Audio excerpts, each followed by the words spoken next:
Good afternoon, Diamonds. This is the Diamonds Forever show, for Diamonds Forever 31 show with Elizabeth Diamond, and we have co-hosts. Come on in, Lily. Lily Hi, Diamond. This is Lily. Welcome today. Today's October 25th, 2014, and we have special guests, amazing duo, Franco DeNicola and Julien Wells.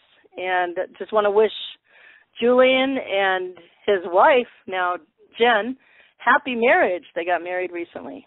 But let me just start this out. How are you doing today, Lily? Great. I'm really looking forward to the call. Absolutely. And experiencing all that Jen, Franco, and Julien have to offer. Yes, absolutely. I just want to let everybody know that, there's echo here. Okay, just let everybody know that Julie and Franco have been on the Diamond Show before, so you can find all of their shows. Julian's and Franco's on the Elizabeth Diamond YouTube channel. Just go to YouTube and search that. Julian's shows you could also find on his YouTube channel, Julien Wells, and he has a website, Julien Wells, that's with an S.com. And Franco, he, and also these calls are all on the Diamonds blog, Diamonds with an S Forever 31.blogspot.com. Franco has a website, francodenicola.com. And also, I didn't get a chance to ask CJ. CJ has a website, and she has wonderful Franco DeNicola calls on that she has recorded for Franco. You want to go check that out. CJ will be on the show next week, the Diamond Show, so we'll get that information from her. Otherwise, she's on Facebook. Let's see. Also, the blog for all your awakening events of this in going into the golden age is on Diamonds with an S Forever 31.blogspot.com. Throughout the week, I post world changes going into the golden age. Also, at the top of the blog spot on the right is a donate button. If you feel your heart and your consciousness is expanding from all the information you gain from the shows and the website, please donate energy in kind. It'd be appreciated so we can keep this going. What else? There is a fabulous, just a few announcements before we begin, a fabulous round table that's been organized by Radiant Ray, I call him. Ray has the 32 ET contacts. His show is on the Diamond Show, too. It's on YouTube. And that's going to be held November 1st on Aquarian Radio via Hawaii. So Aquarian Radio Hawaii, we're going to have a round table. The guests will be Tolek, Laura Eisenhower, Ray, Dr. Alfred Weber, Teresa Morris, who used to work as an investigator, and me, Elizabeth Diamond. I'm excited about that. And all the people on the round table will simulcast if they have a show at the same time. We're all going to be simulcasting so you can get on other shows and listen to it live. You can go to Blog Talk Radio, Aquarian Radio, and you can find it. It's AQUARIAN Radio, those two words.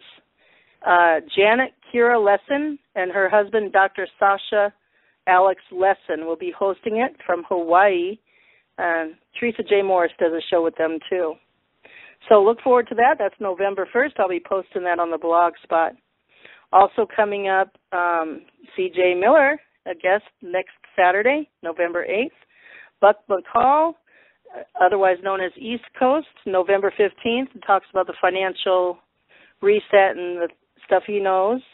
Rick Simpson, he is from the UK, and he has some ET contacts and half mantis, half reptilian, and we will be painting an awesome balancing story with that. You know, not all reptilians and all ET species are bad guys, you know. Anyway, and more with that. James Fu, Franco, is coming up November 29th on the Diamond Show. So look forward to all that and more to come. Reference number on the Diamond Show for the recorded line, or it's on the link on the Diamond's Blogspot. Reference number 171 and 172 is the Franco DeNicola and James Fu Wave, Energy Wave Part 2. If you dial the recorded line, that's 209-255-1099, PIN number 883267#.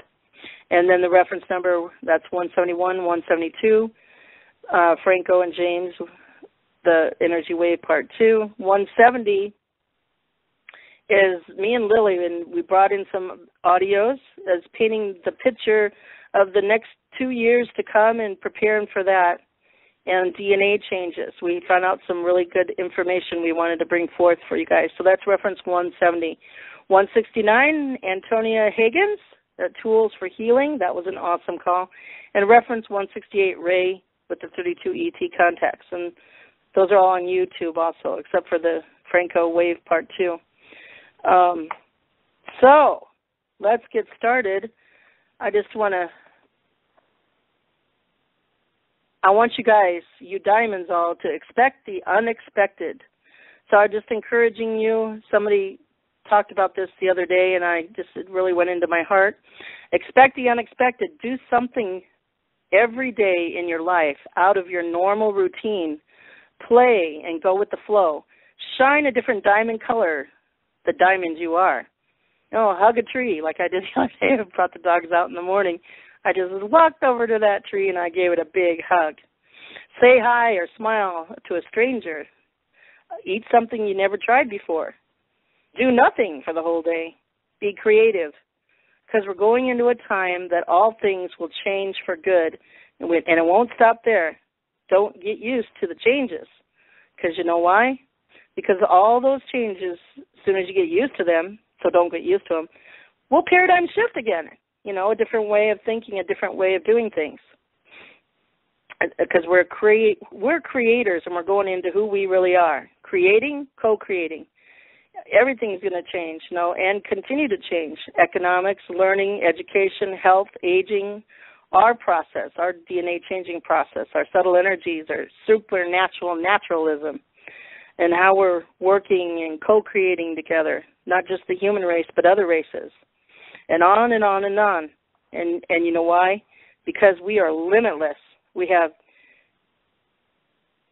we've had great experiences in this box now. We're coming out of the box into the vastness of limitlessness, being diamonds, a gem that has a unique brilliance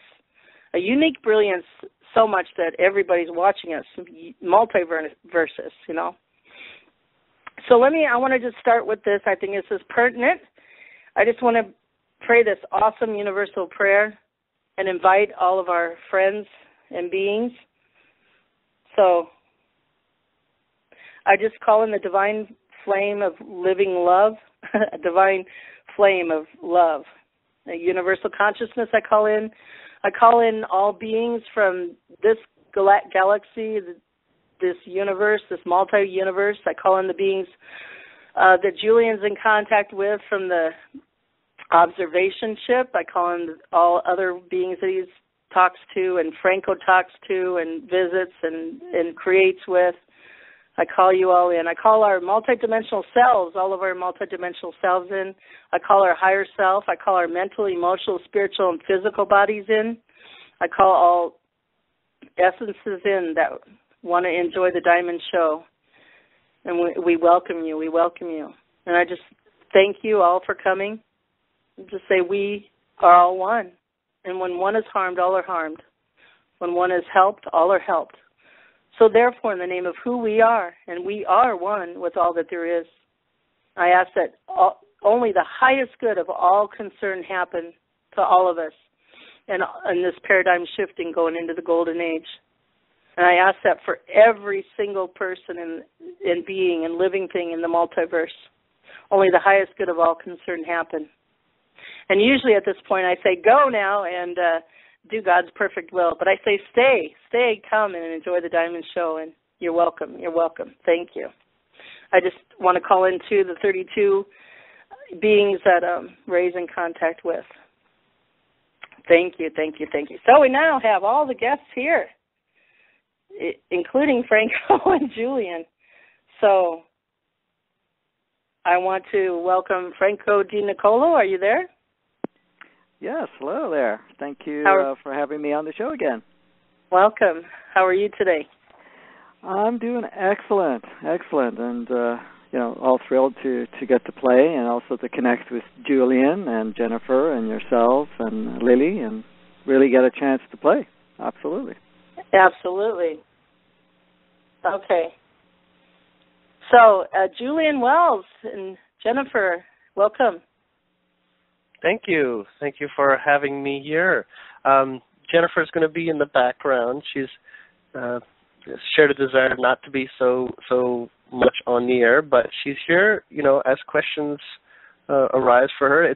I'm feeling very lively today, and that was a wonderful opening and invitation to those others to participate. I felt a very bubbly joy sort of feeling when the Pleiadians were brought up, and it's sort of still tickling my tummy at this point. Cool. But I'm very pleased to share the airtime with all of you and Franco as well. I'm sure we'll venture into lots of expanding thoughts. Absolutely. Now, I want to introduce you two first, and then I have a quick question, and we'll get started. So, Franco DeNicola, welcome Julien Wells. Julien Wells, meet Franco DeNicola. Nice to meet you, Julien. It's great to get a chance to connect with you on the show and play. Really have a blast here today. Yeah, I think so. I think we share tremendous amounts in common and just enough differences to tickle each other's appetites and the listeners. Yeah, absolutely. And again, as much as some people might call us crazy, but we do play with other beings, both of us on different planes, and it makes it even more colorful when we do get to hook up. Yeah, absolutely. Yes, and first of all, I want to start this out. I want to surprise Franco. Julien, I haven't said nothing to nobody, maybe one person or two. Nothing to nobody? I try to keep my mouth shut. So, Franco, I just kind of want to let you know how this call kind of developed. I got a message from Julien one day and Jennifer and said, you know what, we would like to have a show with Franco. And I would like, Julien, if you're willing, to tell the story of why you came to that conclusion. Well, there's a lot of things that are coming about, and this is actually quite some time ago. This is over a month ago, I believe. Yeah, about 2 months ago. That this came up. And what I remember in that period of time that held this particular direction was that the Pleiadians started talking about Franco to me, and were revealing to me just sort of like this level of awareness that they have of him, and actually they interact with him on some sorts of channels. I'm not sure exactly what they are. Symbolically, they don't make as much sense to me, but perhaps he can elaborate. And they said that there is this. There's this phase in time between, well, basically this time of the year, there's like this 3-month period or 4-month period or so. And Franco is going to be able to speak to it in terms of this significant phase that we're in. And the Pleiadians wanted to also discuss what their observations were with regards to the population traveling through this shift in time as well. So there could be a collaboration with this sort of several-month period going through into December, and they don't really make like predictions or anything. They're more in the position of sharing what they're experiencing and what they're observing, and they use a lot of what I'm experiencing in terms of my life and what I see. I'm sort of like a touch point amongst others, where they view and have access to my local surroundings and life and experiences that I go through, and that's sort of like adds my vote to the poll on different things that are going on.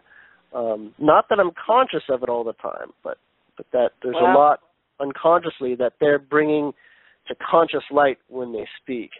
And so it can be a little bit overwhelming, and usually I feel better if I'm around people and sharing at the time that the information comes up, because then I don't feel like I have to try to remember it all or hold a specific significance, if that makes sense. Wow. That's awesome. So I want to just ask, and then I'm going to give you and Franco some, an hour to talk together, and then maybe we can bring the Pleiadians in too, Julien. You can let us know when they come in. So, Franco, did I surprise you? Because I didn't know any of that, what Julien just said. All I knew is Julien, when I asked the question why you wanted to have Franco and you together, all I got, I think Jennifer answered, and all I got was, well, Julien saw Franco in his energy field. So I didn't know all that. So I'm surprised as you, Franco. I mean, did I surprise you, Franco? Well, yes and no. In a way, I didn't know about the communication that Julien received or the information to connect the two of us. I did realize in a way, I mean, I do deal with the Pleiadians and I do work with various groups all the time. And I did get some information that something else needed to be communicated, and it was great to kind of join forces. So when you asked me if I wanted to do a show with Julien, my soul responded very quickly, yes, this is important to do, and go for it. So in essence, then it showed me the dates, and you had showed me the dates, and then, of course, the one today was the one that needed to go. Where it's going to go and how it's going to unfold or anything of that nature, I'm not aware of at this point, but it felt very good to allow it to be, and so here we are. So in a way, yes, I didn't know about the whole details of how it all came about, and but I did feel that it needed to take place. So here we are. Cool, because I wanted to surprise you in a way, because you always, your theme is play, go play. So at least I've surprised you at the beginning, and I'm surprising Julien and you on the show. So this is a good thing to start out with. Now I just want to sit back for an hour or so, and I know Julien now, he's got some questions to ask you, and Franco, you can ask Julien. So let it roll, guys. Let's get ready to rumble, not rumble. Let's get ready to play. In ring 1, Franco DeNicola. Ring 2, Julien. Well, I was going to say DeNicola. Okay, go ahead, guys. The interesting thing is that we enter the ring and we start off with a big hug and a recognition of our beautiful roles and how we're going to play. So it's not a competitive one, but it is a collaborative expansion that takes place. So point well made. That's exactly true. Yes. I was literally seeing and feeling even before he said that. I was like, "Well, if there's a ring, let's go hug." That's how I would start it. Yeah, like that is the only thing I could possibly conceive of. So to be clear, the Pleiadians sort of are in the background with me, so they sometimes step up. I'll usually say if it's them specifically wanting my attention, because I might sort of pause for a moment and, say that I'd like to try to understand what's coming through telepathically a little better. But in general, they're pretty much ever present on shows like this, and when you start talking about them, they tend to perk up, if that makes sense, like a dog's ears, and they're always they can tell you're talking about them, and so they keep, sort of like hovering distance in case anything comes up.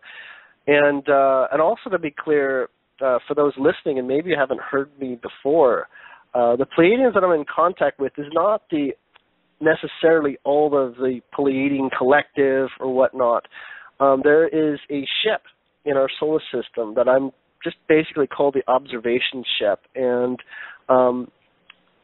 when I first met them, it was about me asking, is there anyone up there? I've developed telepathy, to some degree, and I feel like if I, honestly ask to see if there's anyone out there to, in terms of ships nearby or whatnot, if there is sort of like a positive ET force, here to help us or to participate or whatever, that, they might respond if I ask. And in fact, they responded quite quickly after I made a really strong, clear, pure intention. And it was this Pleiadian observation ship that has all these technologies to read all the different things on the planet. So they can read strong signals. They can read strong, basically intentions sent out, especially with regards to lining up with their alignment. But they record all our radio waves and televisions and stuff like that, and they sort of gather all this and database a lot of it and offer it to other ET groups that are also positive and want to help and sort of communicate. So they're a little bit sort of like a radio receiving tower of sorts. They don't, make any.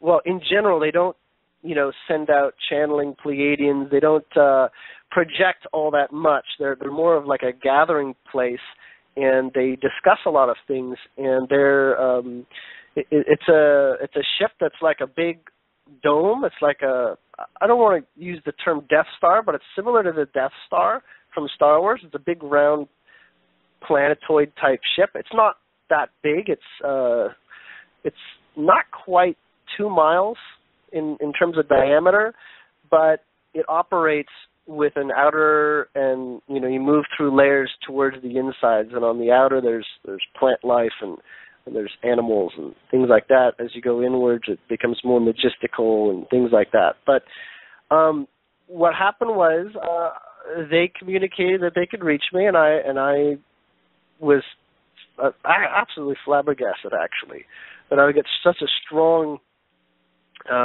clear communication back from them, and conversation developed from there as I, tested them in many ways to just see exactly what I was connected with here. Now, I had never done channeling before that I could tell, and in fact, I never really felt comfortable channeling. So, in essence, it just turned into a telepathic type of communication, and a lot of different people that have been assigned to literally monitor me specifically. There's like a computer terminal that's like, all about Julien and stuff, and they take turns on rotation, and these are very physical 3D, Pleiadians that have very dense bodies. I tend to call them 3.5D because they're like 3D humans, only they don't have as much of a veil, and they prefer lighter vibrations, higher vibrations, less, which you might think of like worrisome sort of separation from self vibrations.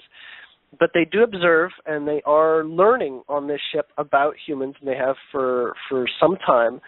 And basically, we as humans highly affect them with regards to what they start to consider and learn from being in the depths of density as we are. So they're very interested in having conversations about human interactions, human paradigms, human circumstance, but they also have on their ship what I call 5D Pleiadians and 7D Pleiadians. Now, those are just my terms. I can't really officiate that that's exactly what they must be, but when I speak with them, or when they're in the presence of those communicating with me, it definitely becomes a broader topic of discussion, and I get the number of fifth dimensional and seventh dimensional to 3.5 dimensional is very small. It's like around one for every 15 to 20 or something like that is a fifth dimensional.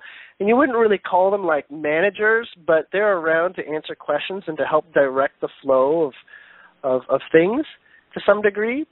And the seventh dimensional, they're sort of like grandparent sort of feel. They're there to really offer some really clear wisdom when there's questions, but they don't really direct anything at all. They're very hands off in terms of what directions they follow. And so that's a little bit of a summary with regards to who I'm connected with, but I have connected with other beings that aren't just the Pleiadians, such as the time that I connected with what people understand as Ashtar Command, and that was basically a one-time thing, and it was very interesting. And I do believe I ended up being kind of channel-y sounding at one point, because in order to really be able to get the words across, it's like I have to not think about the words; they just have to be said. And with regards to Pleiadians, and these ones, I'd like to say that I've gained a really comfortable way of speaking what they like to share or their comments and whatnot. But pretty much they're not like a freedom force or anything like that. They aren't here to change anything. For the most part, these are collecting information and exploring their own paradigms with some of the data that they collect here. They do have information from time to time with regards to what the overall Pleiadian collective or groups of positive Pleiadian groups are doing. And one such example, of course, was the pickup of peoples on the planet to basically change this paradigm to some degree in the way that they're wanting to make an impact. They don't feel that they should just go around picking up anybody who's in dire straits exactly, but because they do follow along certain lines of thought with regards to those partners in contrast we might call the Cabal or the Illuminati and whatnot, they are interested in watching people wake up without so much of the effort of whatever the Cabal or Illuminati from preventing people from waking up to their fuller identities of who they really are. So they do want to participate in those sorts of ways, and yet at the same time, they're not, soothsayers or necessarily very powerful wisdom givers or that sort of intent. There are Pleiadians that do that, and there are Pleiadians that are part of councils that organize and speak on those things. But in general, I want to say the ones that I'm in communication with are a little bit more mechanical than that. Anyways, that's a brief summary. Okay. So, Franco, do you have any replies on what Julien said, first of all? Thank you for sharing what you shared. I mean, it brings a lot of clarity with, the work that you're doing and so forth. My relationship with the Pleiadians and other beings are slightly different. I do not channel, and they don't actually ever communicate through me.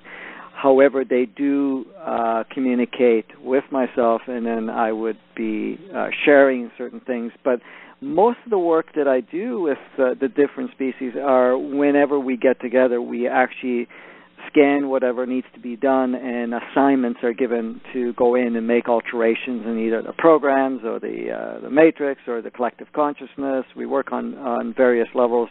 At one time used to be timelines and so forth.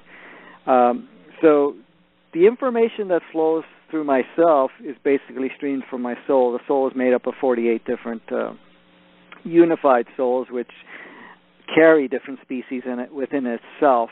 The actual soul itself when it originated before coming here, was from a 13th dimensional consciousness, but it did come down to a lower dimensional consciousness. Now it operates at 7th, but actually holds a physicality that fluctuates between 4 and 5th to stay in connection in the human experience, so that whatever is utilized as any code modifications or anything that it does, it actually uses uses what is the collective scale, because the collective is still very third dimensional, but at the same time there are many that are shifting or borderline 4th and then borderline 5th, so it actually works on all those spectrums and tunes itself in all those spectrums. Whenever I do meet, because they do present themselves, I do see them at times, they do show up, and I do work with the different species time to time. It's very direct of what we need to do. They're very straightforward. This is what we need to do next. This is what we need to align. This is, what are you willing to take on? What part can you do and not do, and so forth. And then, there's an alignment, an agreement, who does what type of thing. They're not here ever to interfere, but at the same time they're here to enhance so that it keeps the pace going. Even when there was a change in the movement that was occurring, when it slowed down because the frequency of the planet was upgrading faster than the people, and to give more time, it had slowed down somewhat, and then additional boosts were put into place. Because what happens is, in the realms that I get to work with them, we do test trials. As you were saying, that there are multi-versions of the planet. There is one that's maintained that runs at the same frequency and runs with the same collective, which is totally, parallel, where we use that as a testing ground. So every time there's a change or modification occurred, it is test run there, including, scenarios of having visitations, for example, on a mass scale. It is always tested to see the reaction of the collective at that point in time. Does it tip towards a scale of negative or fear or anything of that nature, or it tends to uprise or increase the I guess you want to call it hope, but in a sense, alleviation or so forth. So there's all that type of play that occurs. So the beings that I work with are more functional into the operating system, and they're kind of doing their thing. But again, there are others that actually, for example, the Pleiadians, I do have 2 that actually work very close with me. Not that I interact with them, but they actually back up, the work that I'm doing, because sometimes some of the realms that I enter can be easily influenced or come in and kind of create a barrier or block of some sort, in the sense of creating an opposing oppositional type energy, and they kind of step in and make sure that I get to do whatever I need to do. So that was assigned a couple of years ago, and they've been really good to work with on that regard. So there's a lot of different things. I do work with very different species, but I really don't look at them and say, okay,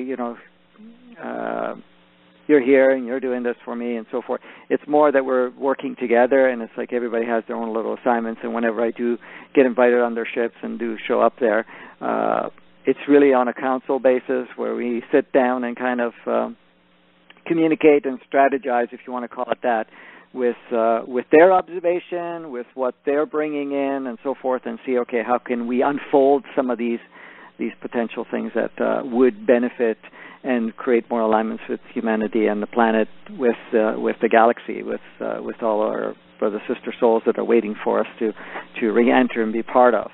I am also involved in some of the councils. I haven't been at many of their meetings lately because of the fact that it seems like they just work out whatever they need to work out, and they kind of send me sort of a message along and say, okay, this is the new job that you need to do at this point, or that you can do, and then I go ahead and do it.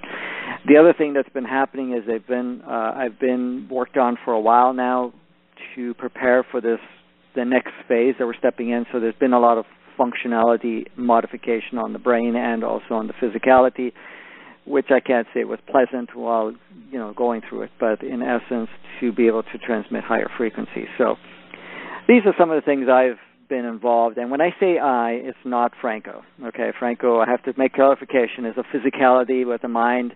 Yes, the mind operates a little different. The physicality has been altered to some degree.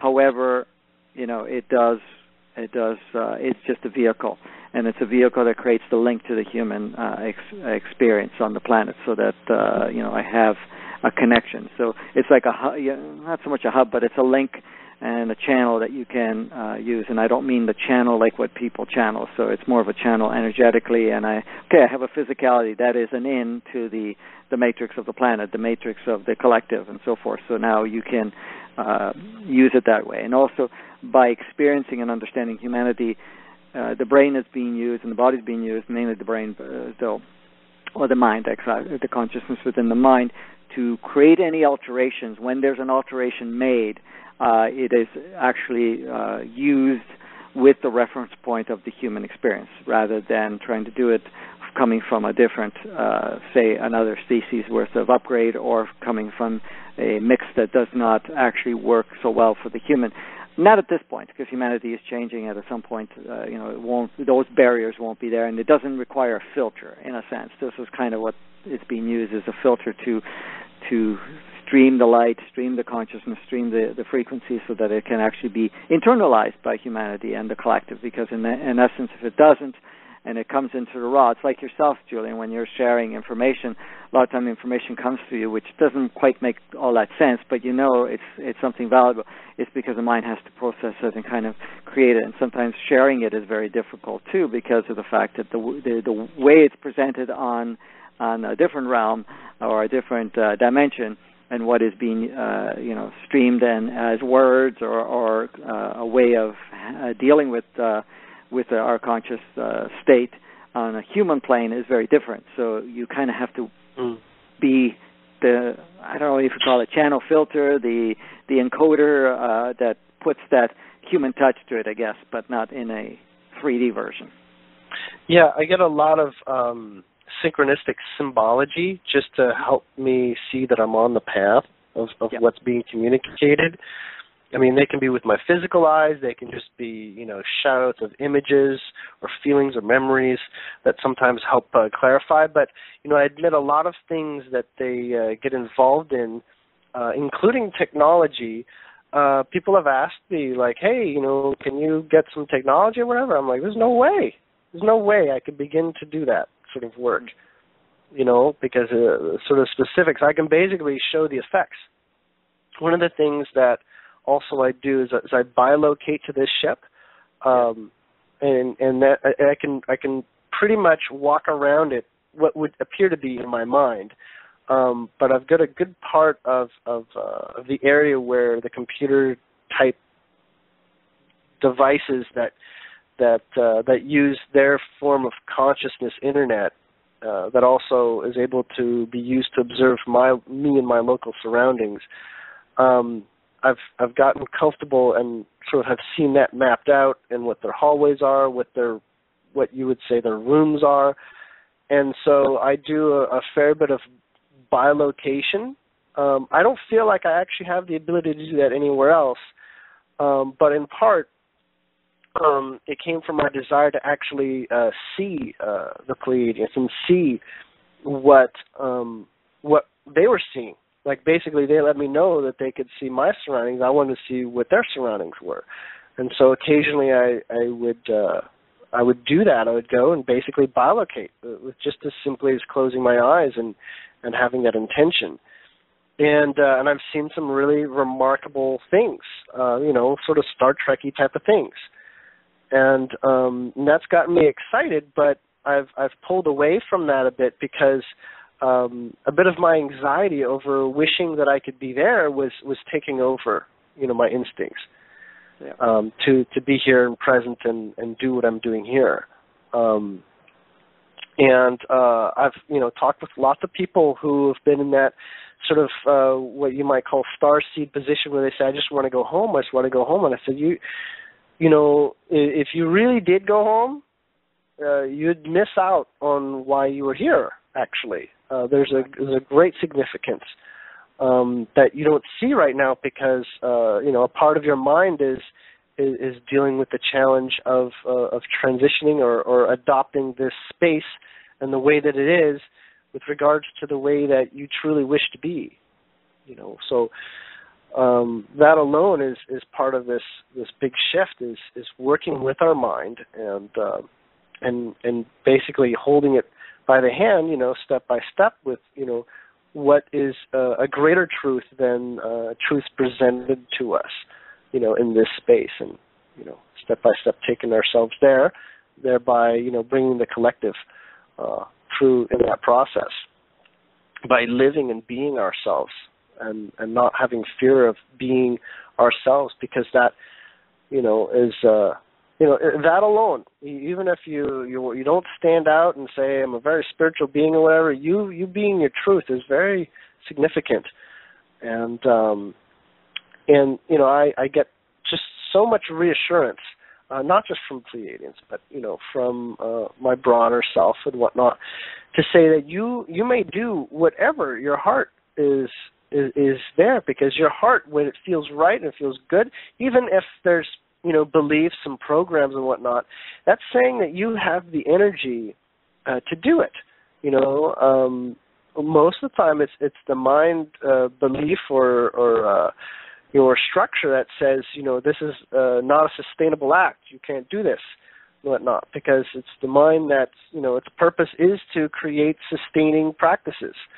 So, of course, anything that's a little too out there may appear to be, not sustainable from the mind's perspective. But your heart and your soul can take these actions, and many people who do that sort of thing, where they take the plunge and they just do what their heart wants to do. They just go out and do it. They find that things work out. As in, I call it being energetically funded. As in, you have your heart sort of like energetically more attractive to circumstance that will allow you to continue to do and be happy. And I think that's where a lot of people have some sort of hiccups with regards to approach to life, is it's almost like they don't believe that they're allowed to do things that make them happy. Like if they did it, that they would put their physical body and things that they still adore at jeopardy. Like there's some kind of sort of trade-off. But in fact, I've come to learn more and more, there's no trade-off. There's just identifying, more and more of who you are, and therefore being able to take action from that place and finding that circumstances don't really matter. Even though it appears that everything is circumstantial and everything is a physical instance that you're within, by going and having that level of courage where you're ready to. I don't mean, absence of courage and just jumping off a cliff. I mean, having that courage and that feeling that, you may go forward because this is truly who you are. And of course, things that are, you take action, you've observed that are not truly what you are, of course, things, snowball and become more difficult and challenging, especially with regards to when the mind tries to, come up with a set of rules to be more restricted and, more conditional and whatnot. Those tend to, get sort of like a pie in the face, it seems. Anyways. Yeah, very good points. And you've covered a great deal there. Regarding the mind, I mean, the mind itself, like you were saying, the soul itself is all about movement. It's all about expansion. It's all about connecting its true essence and express itself in form, being a physical form, and utilizing the mind and the body being the vehicle and the mind being the computer. Now, the mind itself has a really unique program in itself because, in a sense, the mind itself wants to always expand and grow. It has certain limits that is flexible, but the limits need to be stretched. So, in essence, you'll notice there's when the soul is streaming some information, that the mind has a different way of seeing it. For example, like you said, taking the plunge, so you feel that very powerful inner knowing that this is what you need to do. And the mind, of course, cannot compute it, cannot understand it, cannot even put any ground rules to it at that point. By doing it, what you're doing is you're now expanding the mind. You're actually allowing the mind itself to see that there are other realms of experiences that you can do and have and be part of. Now, there's the other part of the mind, which is an alternate software program, which we call the ego. That is a different program in itself, which was installed a long time ago, which basically doesn't really want to expand and grow and move forward. In a sense, it wants to use always the past patterns as part of its reference point to project something in the future. So the ego mind would be the only one saying, well, this could happen to you, that could happen to you, or this may have happened to you, and so forth. Because the mind itself would say, we don't understand this yet. We need to compute this. We need to use some reference point for it to grow. But the mind doesn't. The ego mind has a different. It just basically says, well, no, we saw what happened. This has happened, that has happened, and we see all these other people doing this and all these other programs, and it would usually create the roadblocks in the mind. But then, at the same time, that's kind of the beauty of the experience in itself, because while you're going through these stages, these two stages, there is such enrichment that's gained by it. Now, of course, you're going to get to a point where the ego mind will still continue playing the role of staying where you are, and it's going to get more uncomfortable because the souls keep streaming higher and higher desires, if you want to call it that, for lack of a better word, but intent to go to the next level, and it gets to the point where the mind has to supersede and say, no, we're not going to go by this. We're going to explore. We're going to go, okay, we're going to move forward. I don't care of how many reasons you've given me that this is not going to work, or that you're going to give me a reference point of the past experiences or other people's experience. We're still going to do it anyways. So that's kind of the challenge that takes place. But, in essence, the challenges that are coming to play is a powerful tool that is being utilized right now, because each time one of us goes through these paths, and because we're all linked, it's creating another path that is being streamed to every single soul on the planet anyways, and each and every soul, based on their signature base of their observational point, can use bits and pieces of it. So every realization that Julien or anybody else does is now being a realization that is accessible to the degree that they're ready at the mind level and also at the soul level by each. And it's not going to be repeated identically. It's going to be utilized as a expanded observation, expanded consciousness within it, and another viewpoint of some sort, so that it actually, whenever what we can call synchronicities and alignments, but really it's basically the openings that occur for an individual, they can now access that reference point that Julien may have made. I'm just giving you an example out of the billions that are on the planet, and be able to expand it from there. So it doesn't have to repeat every little step of what you had to go through or what your observation was. It can just be added onto it, but again, in its own frequency, in its own signature, and not to be replicated identically, because that's never the desire. The desire is to, create any equal understanding, but experience slightly different. That's why each one is encoded slightly different. Every single soul is encoded slightly different to create that beautiful expanded spectrum. So in essence, that's kind of what's taking place at this point. With everything that's coming through right now is a strong energetic urge beyond, even the souls, because it's stimulating the souls to, remove the veils, to also awaken. But at the same time, it's also creating confusion. It's creating a pattern disrupt. It's also encoding new patterns, or at least not patterns, but the building blocks for new patterns, and then new patterns are established. But the patterns right now, everything is fluid. And we're not here anymore, and I'm sure you probably resonate with this, and maybe not. It's up to you how you feel. But that anything that we're creating right now is all momentarily. Every realization we come into, if we create a pattern, it's only to be used for a short period of time and then transcend from that pattern, because everything is in fluid now. It's not including timelines. Even with the timelines, we have no rigid timelines any longer. That is gone. It was an agreement that was made that we do not have any rigid timelines. Every timeline now is completely full of potentialities, but was also the building blocks of all of it. But we're really basically creating the next moment by this moment, and that was there. That was when that was instilled, one put into place, which was a great moment to see that come about, was that to utilize your most current state of consciousness to create a new future, a new moment. And I remember that. It was last year where this began to happen. I actually had a really, really good perception of timelines. They were very honest and clear and open and very predictable, and predictions were easy to make. And slowly I was wondering, what is going on? This is going away. And it would happen in chunks, like something happened where like a good deal of the future got erased. Well, not really erased, almost more like the timeline split into too many directions to follow.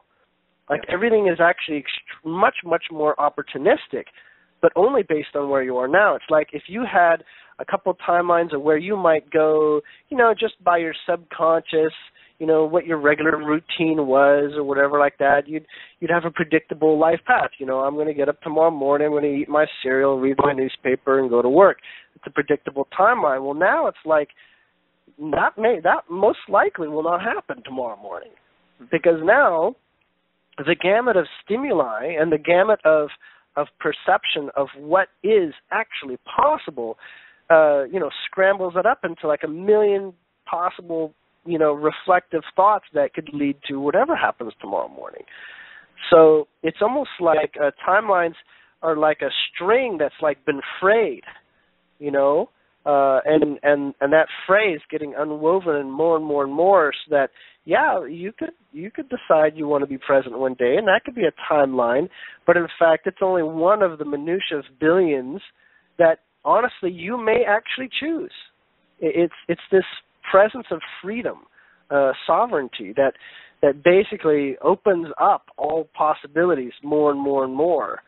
And and people like to say, I'm a Leo. This is probably what I'm going to end up doing. This is the way I approach life and whatnot. And I'm saying, even the timeline of your astrology is not being held down anymore. You're exploring even beyond, ways that you've understood is your own pattern to yourself, and you're facing these experiences that are really opening you up to see that you're much more than just the way that you used to, basically make a conclusion on a subject. And, this isn't exactly everybody that is experiencing life this way, but that's simply because they're still spending a lot of time trying to, keep the presence of who they used to be. It's almost like, the only thing they know is who they used to be, so that's the way that they're acting moving forward.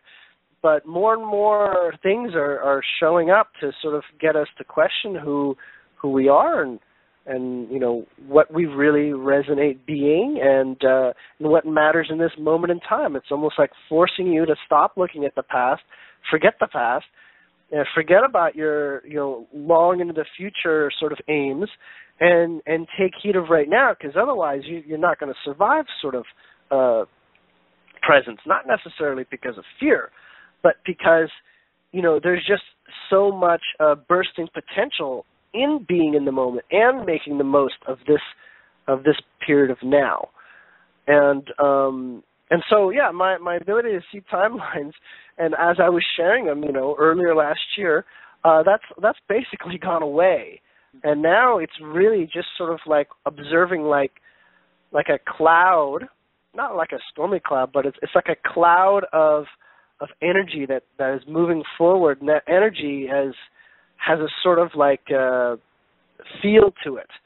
It's sort of like I don't really know how to explain it, but it's like I can observe a cloud coming forward, and this cloud has a resonance of a certain type and a certain aspect, and it just basically declares that my general direction is headed in this way.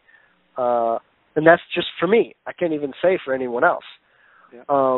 And I did want to ask you a question, because there was something that came up And this was observing the population around the Earth in general, where the youth are basically rioting and protesting and standing up at this time, and they're not even necessarily. I mean, they're unifying, they're getting together, and they're making strong statements. Not just in the United States, but other countries as well.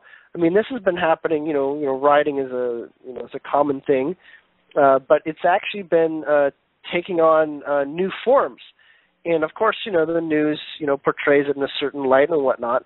And most often, these youth protests or these youth sort of riots, they feel misrepresented. But a lot of the times as well, they're not even sure why they're doing it. They're almost like just rebelling for the sake of rebelling, like the way teenagers do. Yeah. But it's getting more intense.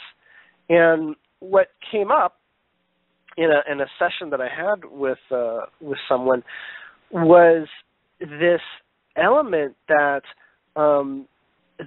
these youths realize that the future of what they understand of humanity is in their hands, and that they are basically doing their best to sort of like wrestle their freedom out.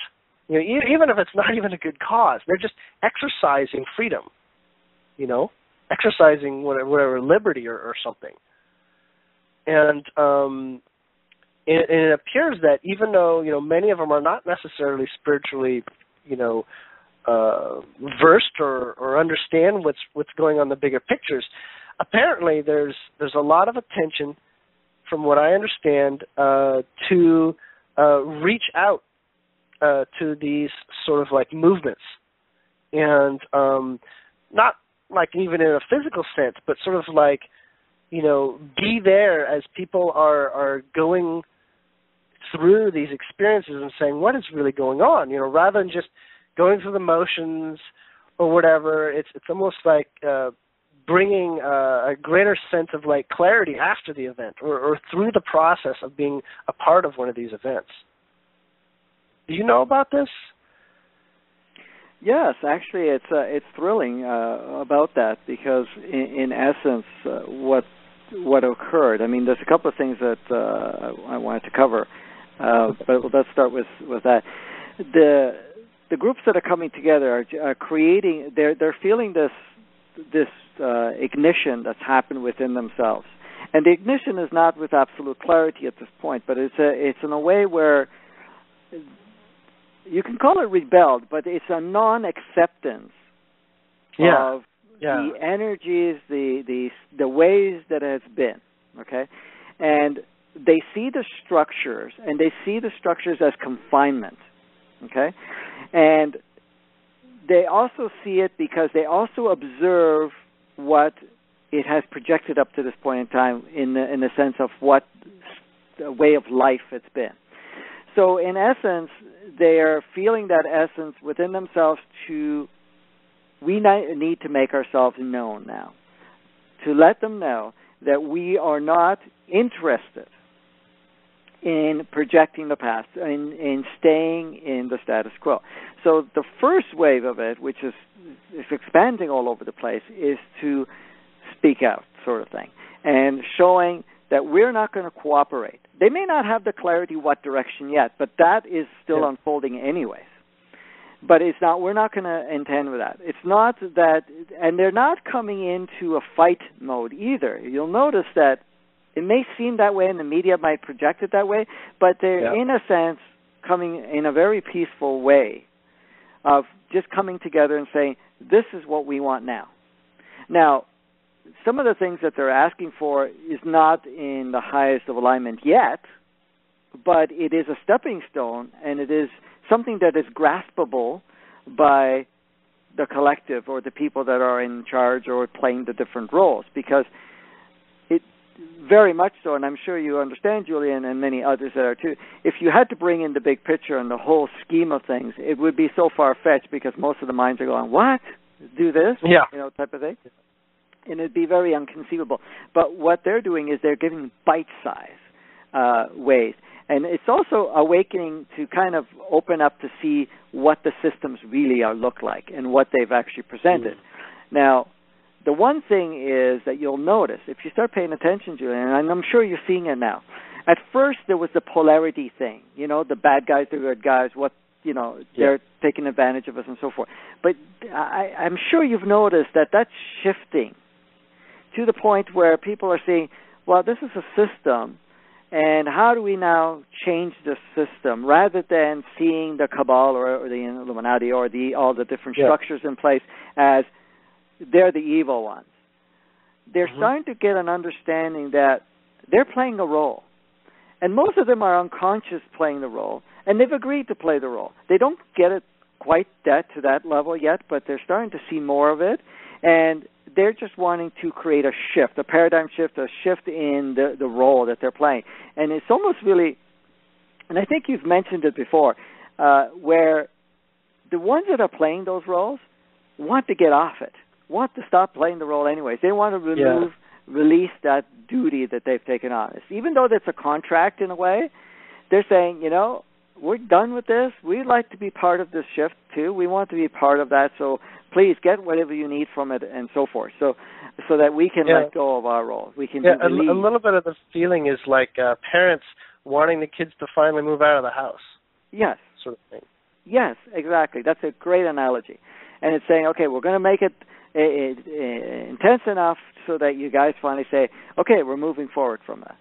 And that's what some of a lot of the kids are referring to, or what they're playing out, the young people are playing out. But there's more of the people that are even more mature, if you want to call it that, that have been on the planet a little longer in the farm, that are starting to jump the gun too and start to be part of it and say, well, I'm starting to resonate with this. I'm starting to feel, yes, we need to do something about it.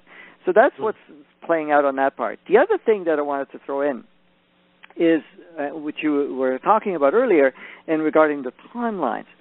When I was involved, when I say why I was involved, when the soul was involved and I was observing all of this, when that fragmentation that we talk about, it actually, the timelines actually merged together, all of them, and then expanded open completely as one open platform. It's like a massive buffet which you can now take all the different ingredients. And a buffet does not have prepared foods where it did before.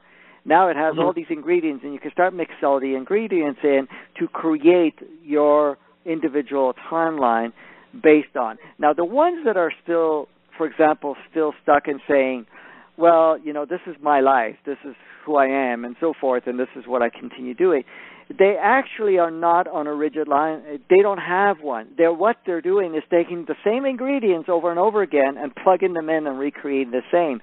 But what's happening is the ingredients are changing on them, so that no matter what, they can't really recreate it exactly the same anyways. And it also gets to the point, and you'll notice that it starts to feel so uncomfortable for them to even stay and recreate it. It's almost getting old for them. In a sense, it's like I'm going through the buffet all the time, and the buffet of ingredients now. They're going in, and every time they're reaching for the same ingredient, it's almost like there's something pulling them to grab something else, to just maybe take the ratio of saying, I put a pinch of this, I'm only going to put a quarter of a pinch, I'm going to now throw a couple other pinches in there. So even though their life seems to be similar, it's not. It is changing regardless. And then what happens is not only their life changes, the playmates that align with them are coming in different. So part of the ingredients that changes is they're changing the spectrum. It's like you're going to the radio, you want to listen to the same music, but somehow the dial is just moving in a little bit different, and now you're bringing in slightly of a fraction of a bit of another channel in there, which is now you're not hearing that one channel completely clear, you're bringing in a mix of different channels coming in at the same time.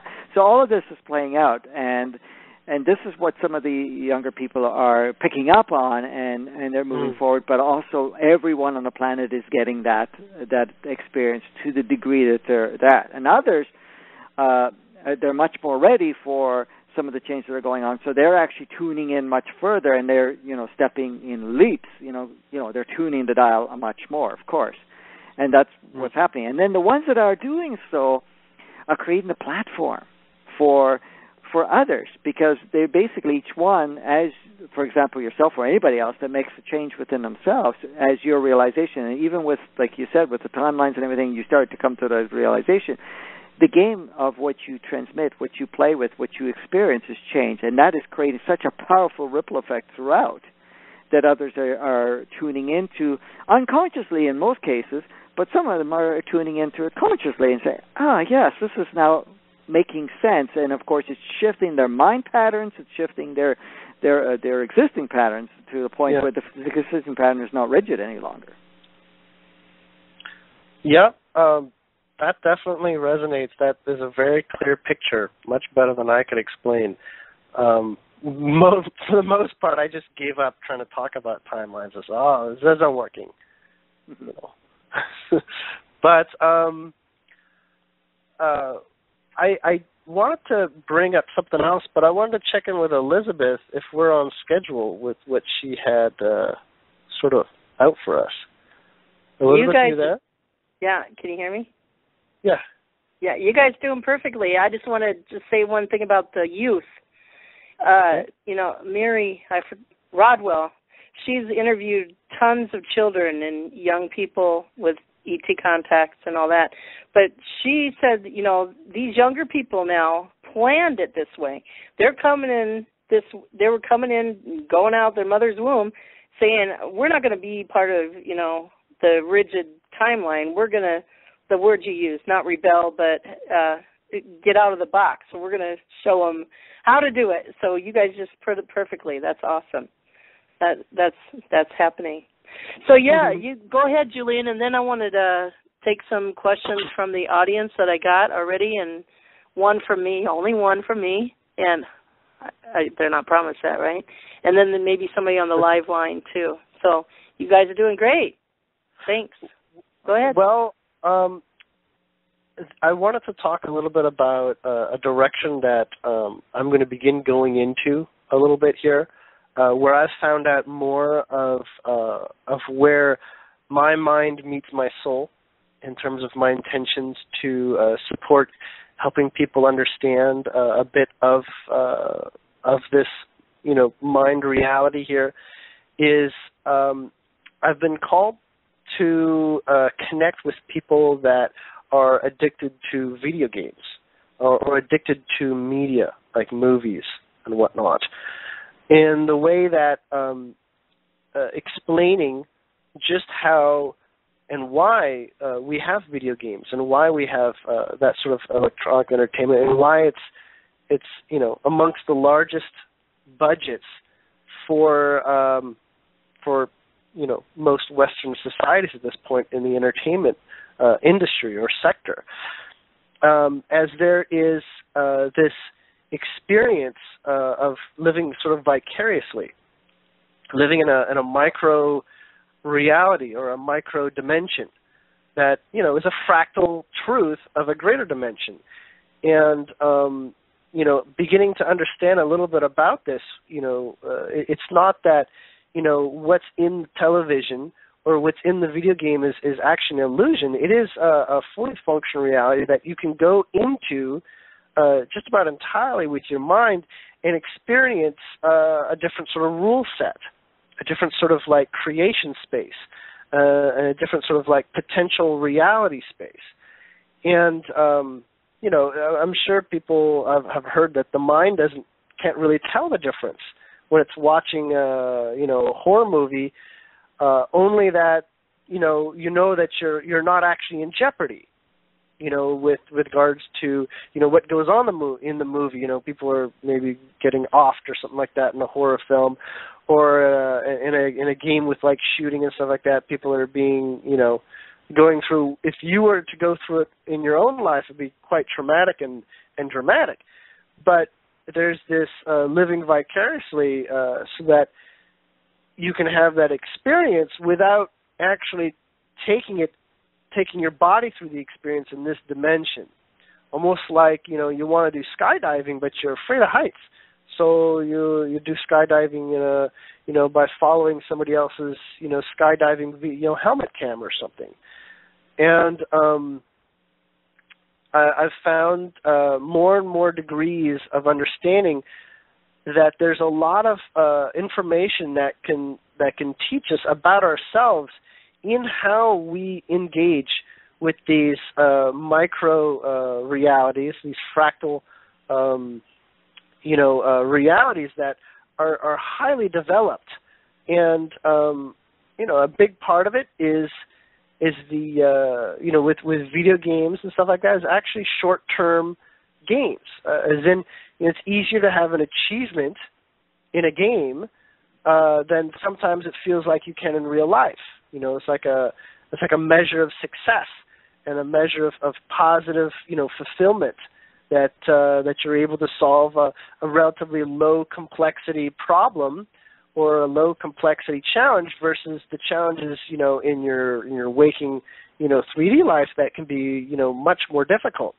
And so there are these sort of it's like a hit of energy. I don't want to say necessarily adrenaline, but the place where people get addicted is the place where they actually become more dependent on those micro, we'll call them fantasy realms. That's what some people refer them to. And they're not real; they're fantasy realms. Why do people spend time in these other dimensions? And oftentimes they can feel that they're much more at home, that they have much more fulfillment in that. And I wanted to ask Franco, what his perspective on fantasy is, or on these engaging realities such as video games are. Okay, beautiful. I like that.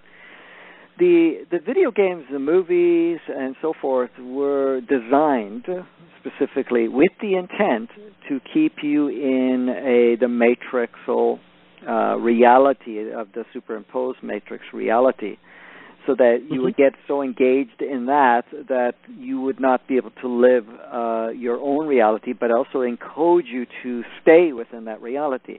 And that was the intent of the design. But the beauty of it all, and this was something that was a work of art, really, is that with the changes that have occurred with the programming, and being that I saw how all of that was orchestrated and I was involved in it, is that you actually can live a part, like you were saying, a part of your reality. Let's put it this way. Living your reality in the form and having various experiences creates a lot of limits, because, first of all, you cannot create the same level of flexibility within it because of the way everything are designed and how people interact and so forth, and how things move very slowly. So in essence, to have all the experiences, let's put it this way, life can become very boring, let's put it that way, in a sense of how quickly it changes when it comes to living the 3D world. Okay? So to enhance the realities and to create much more fluid and spontaneous type of realities where you expand yourself, the dream state came into play. And the dream state was being utilized as another facet of creating alternate realities and creating things that you couldn't create in the waking state. Let's call it the waking state and the sleeping state, but it's really all a waking state. It's just different reality ways. One has more limits, one has less limits. So the dream state became part of it. What is used for the dream state is to actually have experiences that you cannot create in the waking state much more freely and in and out. We're not getting engaged in it where you get, you enter a reality and then you get stuck in it for a while and it's purposely done that way. The video game then, because it was so prevalent how it was the video game, the movie world and so forth, and even the media of, the news and so forth, it said, okay, great. What better way than us to really dive into the depth of the 3D world and have all these alternate realities to test ourselves on all aspects of it and get our saturation point of it to get to the point of saying, I'm done with this part, and then step out of it in such accelerated state. Because if you look at it, to do it in the waking state and in the physical form, look at how many different lifetimes we had. We've had multiple lifetimes and incarnations, going in, taking different roles, and so forth. And look how fast you can replicate any of that in the world of the movie world, the movie or the video game.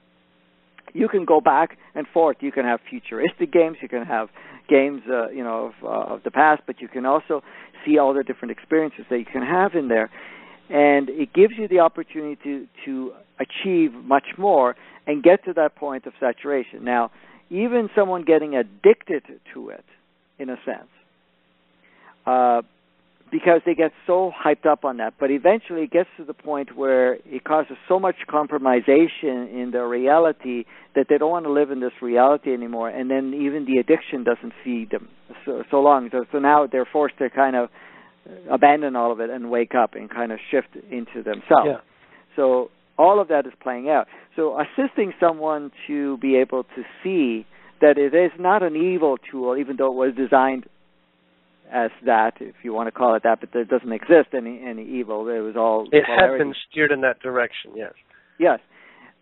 It is actually being used as a tool. Now, you can actually shift the reality and say, listen, see this as just a tool, but also see that you are now need to merge all of this part of it and really discover yourself in discovering what really isn't yourself, in a sense, when you're playing the games or when you're being exposed into the world.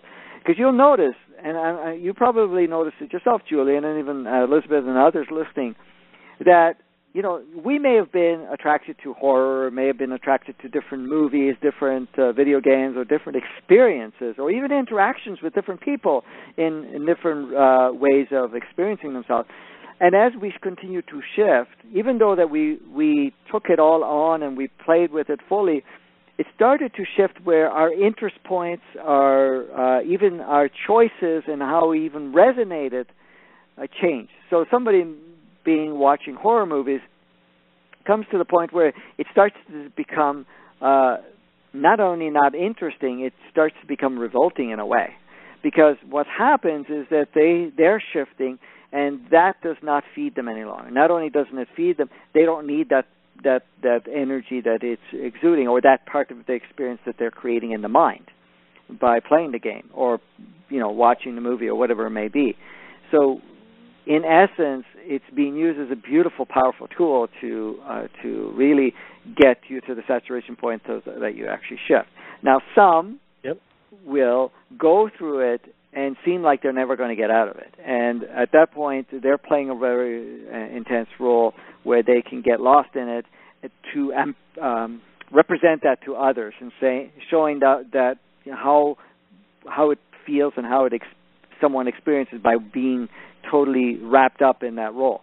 But I've seen people that have gone through addictions and have gone through a lot of different attachments to the 3D world and the media world that have actually shifted and have launched in the other direction in a huge step, in a huge scale in their own transformation. So it does play as a tool. I would not put dependency in it, but if somebody's drawn to it, let them see the reality of what it actually poses for them, what it really is, instead of saying, well, that's a horrible, rot your mind. In actual fact, it isn't rotting your mind. It's actually really going into the depth of it so that eventually your mind will choose to step out of it. And even the patterns that are there, that are created, because some people talk about you become desensitized in a sense. The desensitization that occurs actually opens up you to connect with yourself anyway. So you desensitize yourself from the 3D world. And so as much as you can play the role, but you can't play the role unless that role serves you and so serves anybody else anyways. So, it has a bigger purpose of how it's playing out in all of that understanding. Yeah, and one of the things that I've found is that with regards to the different games or the different movies that people are attracted to, there's there's just an infinite number of different themes, but they do tend to be a bit more organized with regards to, we're going to make a movie about this because this is successful. We're going to make a video game with these elements because these are successful designs and whatnot. What they're doing is they're catering to groups of individuals that want to play because they want to play for those specific themes or patterns.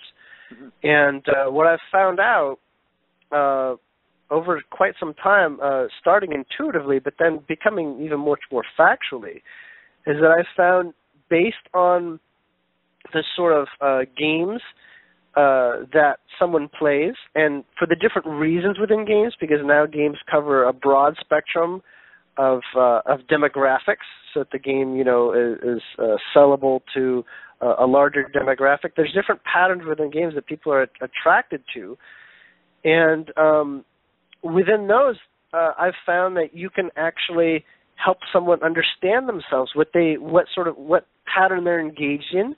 That can also mean that they are basically approaching a life pattern in a sort of micro way, in sort of like a safer, slightly different way, so that what might be too challenging in their awake life, they can sort of like piecemeal deal with it in a micro way. Though oftentimes the games do present an attempt to get you addicted, but anybody that has played games for quite some time, over the generations that games have been out, they'll note that they are not addicted to the games the way they used to be. The games have had to upgrade. They've had to get more complex. They had to develop. They had to keep with the creativity of the soul and the individual. Otherwise, people are letting go of games because they don't yield the experience to the next degree of challenge or complexity. So they let go. And that's a little bit what you were talking about with regards to saturation. Is like, well, this actually doesn't offer me any more saturation anymore, and then you move on. But the game industry is such a large, and the movie industry is such a large, so much energy put into that system in terms of funding and whatnot and attention, that it's trying to keep up with people's creativity. It's trying to continue to present an ever new reflection on the inner workings of life in a subtle, microcosmic sort of way. And it's having a hard time keeping up, I have to be honest. In this time now, it's really people are living with addictions to them simply because there's designs within these systems to keep you addicted, like to actually prey on your ego, such as the competitive component, where the ego might feel threatened, going into school and, being around these other students and whatnot. The teenager may go home and play a game where they can feel they're competitively relevant, because it's easier, or they find that they have some skills in, the video game dimension versus the real dimension. And part of, I guess, what I'm saying is I think I'm moving in this direction to help people sort of take a look at what they're experiencing in the game, because it can help them understand what they're really after, in their real life. Yep. Beautiful. Anyhow, if you had anything else to share or not, perhaps we can go to the questions. Your question, or you're saying group questions? No, Elizabeth had questions. Oh, right. Okay. Well, yeah, the one thing I wanted to share, that regardless whatever's out there in our world, whatever's playing out, everything has been adopted in a way to utilize our movement forward now.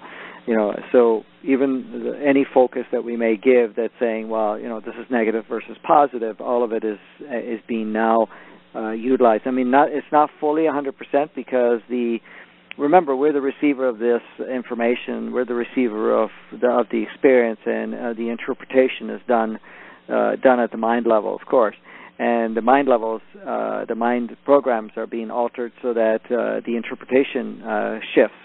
so that regardless whatever was playing out, all of it is still enhancing us to move forward regardless. There's nothing at this point in time, no matter how it looks at the mind level or even at the ego level at this point, that can be negative, even though it's portrayed and received or adopted or whatever you want to call it, interpreted as negative is always to enhance moving forward. So that is the refreshing part, and that is coming into place.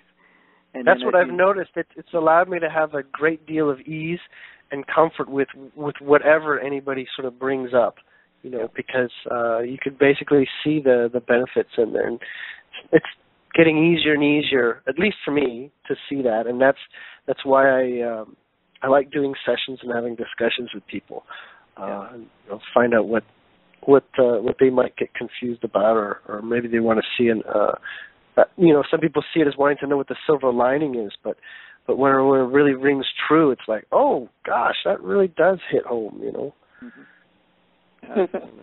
Ain't nothing stopping this train of paradigm shifting.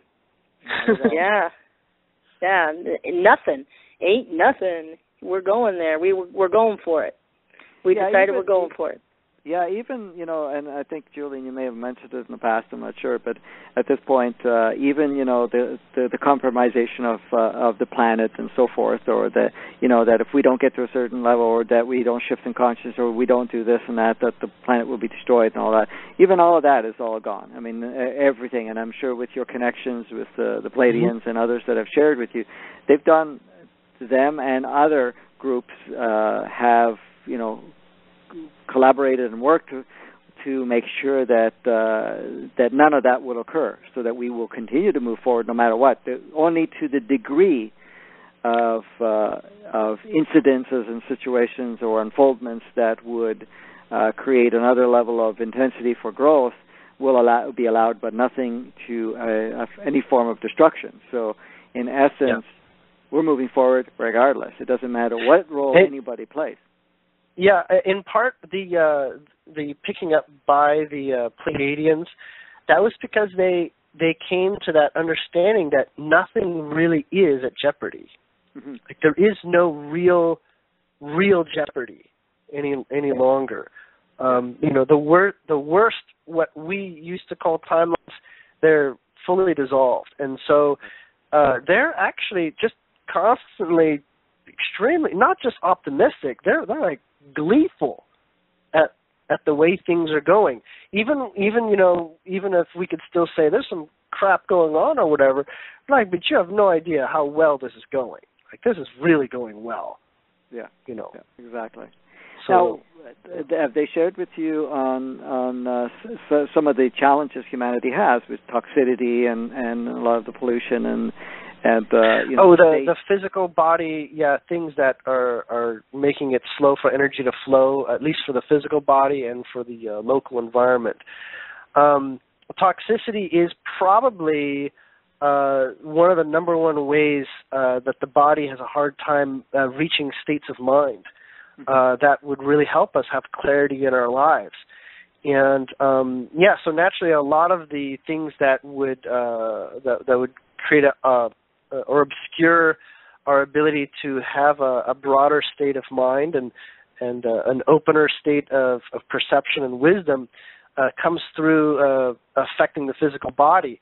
And so, everything from, eating non-organic foods to taking medications to, the air and the water that we're breathing, they all have a degree of toxicity. It just so happens, and it was explained to me that my personal body is a high toxicity processing machine.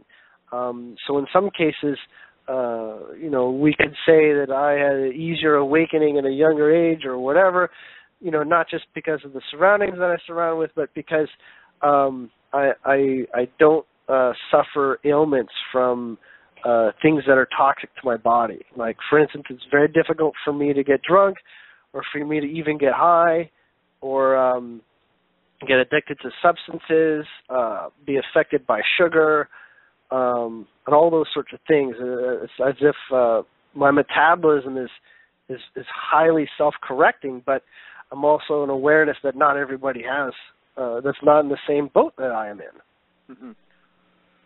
Yeah, and more are being changed along the way. But yes, you were tuned for that, and similar to other bodies, and including myself, it's not tuned to be affected by anything around. And what you've described at some of your experiences of how certain things don't affect you, I relate with that 100%. So yeah, but there are more and more of the bodies are being tuned, and that's one of the things that was shared, is that not to be so concerned about the amount of damage, what we can call that damage to the planet with pollution and toxicity and so forth, that a lot of it will be neutralized anyways as we continue to move forward. So the planet will be, I don't know if you want to call it restored, but it actually will put a new level of integrity of how it operates and aligns with the human body. So. Oh, I see what you mean. No, they haven't shared on that specifically, but it's basically, from where I'm standing, it's practically a non-concern, actually. Yes, exactly. Yeah. Non-concern, cool. You guys shared awesome. I just want to recap a little bit. The timeline thing, our realities, I guess.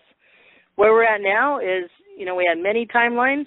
They've merged, and now they're not a buffet of prepared foods, but a buffet of ingredients where we can create and co-create the platform. That's beautiful. See, full freedom and full, I want to say full responsibility, but it's basically full responsibility and accountability for everything. Absolutely. People are not there to prepare your dishes anymore. Hold that, not just liability. Liability is sort of like the lawyer speak of it, but it's really your playground. It's really up to you at this point what you can process and prepare and develop for yourself. Right. And Franco, when did those timelines merge? Just it started really back in as we shifted into 2013, and it was much more prevalent by mid last year. Where all the reference point. I actually, in one of my talks a little while ago, it was interesting because I had a little group, and they, I used an analogy that had popped in my head at that time, and the analogy which came up with is like, the timelines is when somebody prepared many different dishes and put it all in the refrigerator, and saying, okay, I've prepared my meals for the next 2 weeks per se, and some were put in the freezer. And then you would go there and say, oh, okay, I'll take this one and I'll enjoy this, I'll have this type of dishes and then all the ones to follow. But then it's like what happened with the change was that you open up your fridge and it goes, oh, what happened to all the dishes? They're gone. Not only all the dishes, you only just got bare ingredients now. You have to make everything new. Mm-hmm. And so it was like, oh, okay, now I have to prepare everything. But now, of course, you're going to be different anyways. So you're going to you're not going to replicate any of the things that you prepared before. You're going to now create everything based on how you feel this moment, right? Oh, okay, well, it's not I'm going to have lasagna tonight. It's, okay, I'm going to use some stuff that I used for lasagna, but I'm going to use some from meatloaf or from this or whatever it may be. I'm just throwing some things around and then create something new. So, yes. And then, of course, like Julien said, I mean, in a sense of responsibility, but you are really the designer. You're the one that's creating your own dish. Nobody's helping you create the dish any longer. You can access. It's like somebody going on and research on the internet and say, well, I want to create something brilliant tonight. I'm going to research some combinations of and I'm going to adopt some things there. But that's kind of, we would share from each other as part of our experiences of creating our new timeline. But in essence, and when we're saying timeline, we're just creating one bridge to the next. So it's one moment creates the next moment. That you can't actually now, and I'm sure that, Julien, you can see that. You cannot, say, make a 5-year plan or a 1-year plan or even a 1-month plan. That's not possible. And even setting goals, I mean, or even at that, you can create an intent saying, well, I may go that direction, but in essence, everything is changing so quickly that would be obsolete in no time. So. Right. So in actuality, we're moving towards we're in a brand new time now, and we're moving towards those thousands of reality worlds here on Earth and in the sky, air cities. We're moving back to those thousands of reality worlds that we've had. What's the word? Organic of Earth, what Earth and our worlds was before, and then we're going beyond that, right? Can you explain just a little? The thing is, it's the thousand realities that you mentioned really doesn't even exist anymore. It's in essence, you're creating that reality, whatever it may be. So even the multiple, or just to use that as an analogy, the thousands of potential creations that we could have merged together, now it's just gone right down to the bare ingredients, and then the ingredients are upgrading anyways. So and then we'll create thousands more new. Well, yes, it's on the fly. That's the thing now. It's on the fly. It's like, you will plug in whatever you feel this moment to plug in to enhance that reality of yours, or that time, that world that you're creating, that moment, that next moment. So everything is, you're just putting it all together just for the next moment, each moment. It's hard to put it in words, really, because I could see it, but I'm sure you have a grasp of it to some degree. Well, one of the things that has been made, and I've been sharing on, is that every reality is out there, essentially. Mm-hmm. And with regards of going from one intended place, from where you are to wherever you want to go, it's just a focus. If you want to focus on something, like have a red Ferrari, or, you want to be president or whatever, you just hold your attention, and whatever comes between here and there will be the journey. And the journey, as long as you're in the moment and you still hold that intention out there, then you'll get to that intention. You'll get to that intention fulfilled. But in the moment, you refine your intentions. 2 years from now, you're on the path to being the president, and you decide, I don't want to be the president anymore, but I put so much effort into becoming the president. You say, I'm going to have to do this. That's not actually true. You can basically shift your momentum into any direction you wish to go, because at any point, what I've called being energetically funded, you're energetically funded to follow your heart. Your heart is that inner level that may be fairly nebulous and may, match particular patterns you might recognize, like being president or something, but at the same time, it may have already experienced everything along the journey to becoming president, of everything that you actually wanted to be from being president, and then you no longer actually, the description of president is actually not the final true destination. It was just that journey towards it that was really what you were meant to go through. And so being in that place of always paying attention to how you feel and what feels resonant for you now, that's the ultimate guidance system. That's the ultimate way. Right. Well said, Julie. Yeah. I was talking about not just individually, but as groups, reality worlds, as a group. I mean, we're not there. We're just starting the other part. I'm going way too far ahead of myself. Oh, you're talking about cultures and things like that, yeah? Yeah. Well, one of the things that's been abundantly clear for me was the opportunity to live within the Pleiadian culture that I observe on ship. And it's basically... I can see how they live. I can see what their families are like. I can see the way that they choose and they act. And, it's been made very clear that, I can have that world if I want to keep myself attuned to that and, and keep returning and observing and exploring that. But in a subtle way, it doesn't require Pleiadians for that to be so, to show up. In fact, I just simply live and learn the way that they live. And that's what's really been happening is as I've sort of like had this television set tuned to them, I've really changed as a person, like completely, like, wow, this is a much better way to live. This is a much more valuable way to experience my surroundings and the people within it and all this. And that's really been happening. I think just about everybody who's been following me for the past 2 years can attest to, what I've become, Jennifer included. Yeah. Well, whoever you hang around, you can become like, you get their habits and everything. Good. Mm-hmm. Yeah. So let me just make a few comments of what have you guys all talked about so far regarding, just examples of what we are transitioning out of and what Franco and Julien were talking about. In my own life, I wrote a few examples, horror movies, talking about that. I used to love them. I haven't watched one of them for a long, long time. TV, I don't even turn the TV on unless it's CNN to watch some of the news to bring to the show, a little bit. But not really. I'm not even interested in any TV shows or following any shows anymore. I don't even turn that on. Radio, I don't even turn my radio on in the car. Listen to music. Go ahead. I was saying, for me, I just turn on for hockey. Oh, yeah, hockey. That's good. Canadian, I like my hockey. There you go. Going shopping, I just go get the essentials. I don't know. I used to wear lots of jewelry and have tons of jewelry. I haven't even put a piece of jewelry on in 2-3 years. I don't know. Holidays, and this is for a long time. Christmas, they're just gone. It's just, I don't even get those feelings anymore. They're gone. Like Christmas and holidays. Even though I spend time with my family. What else? The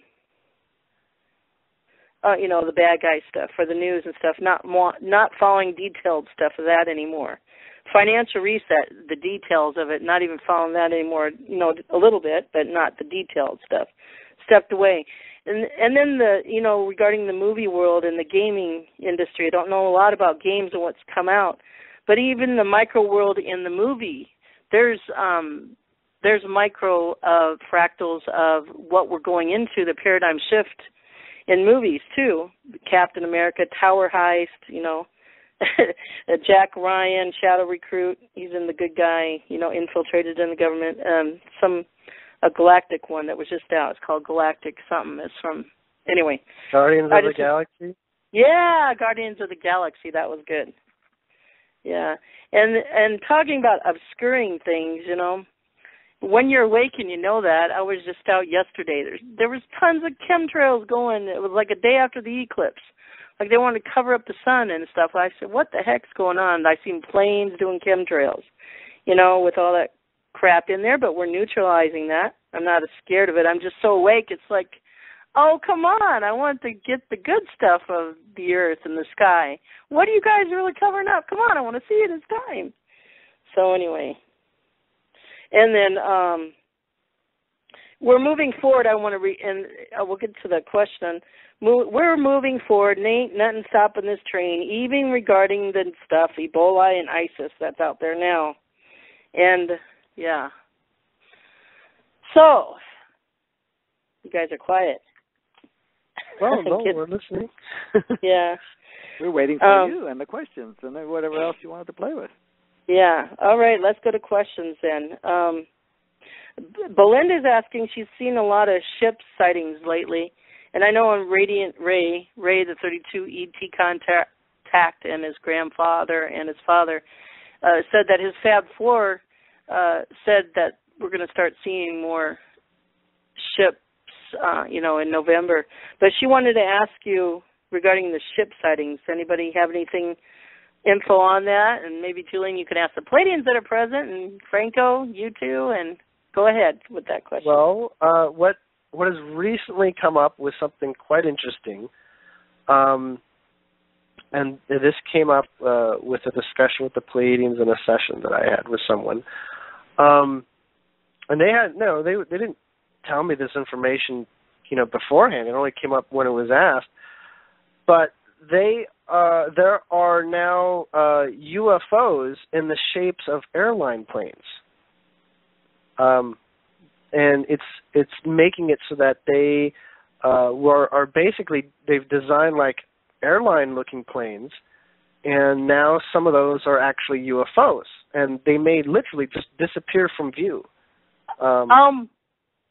Oh my God, are you serious, Julien? Because I'm telling you, you said that. A strong confirmation of that.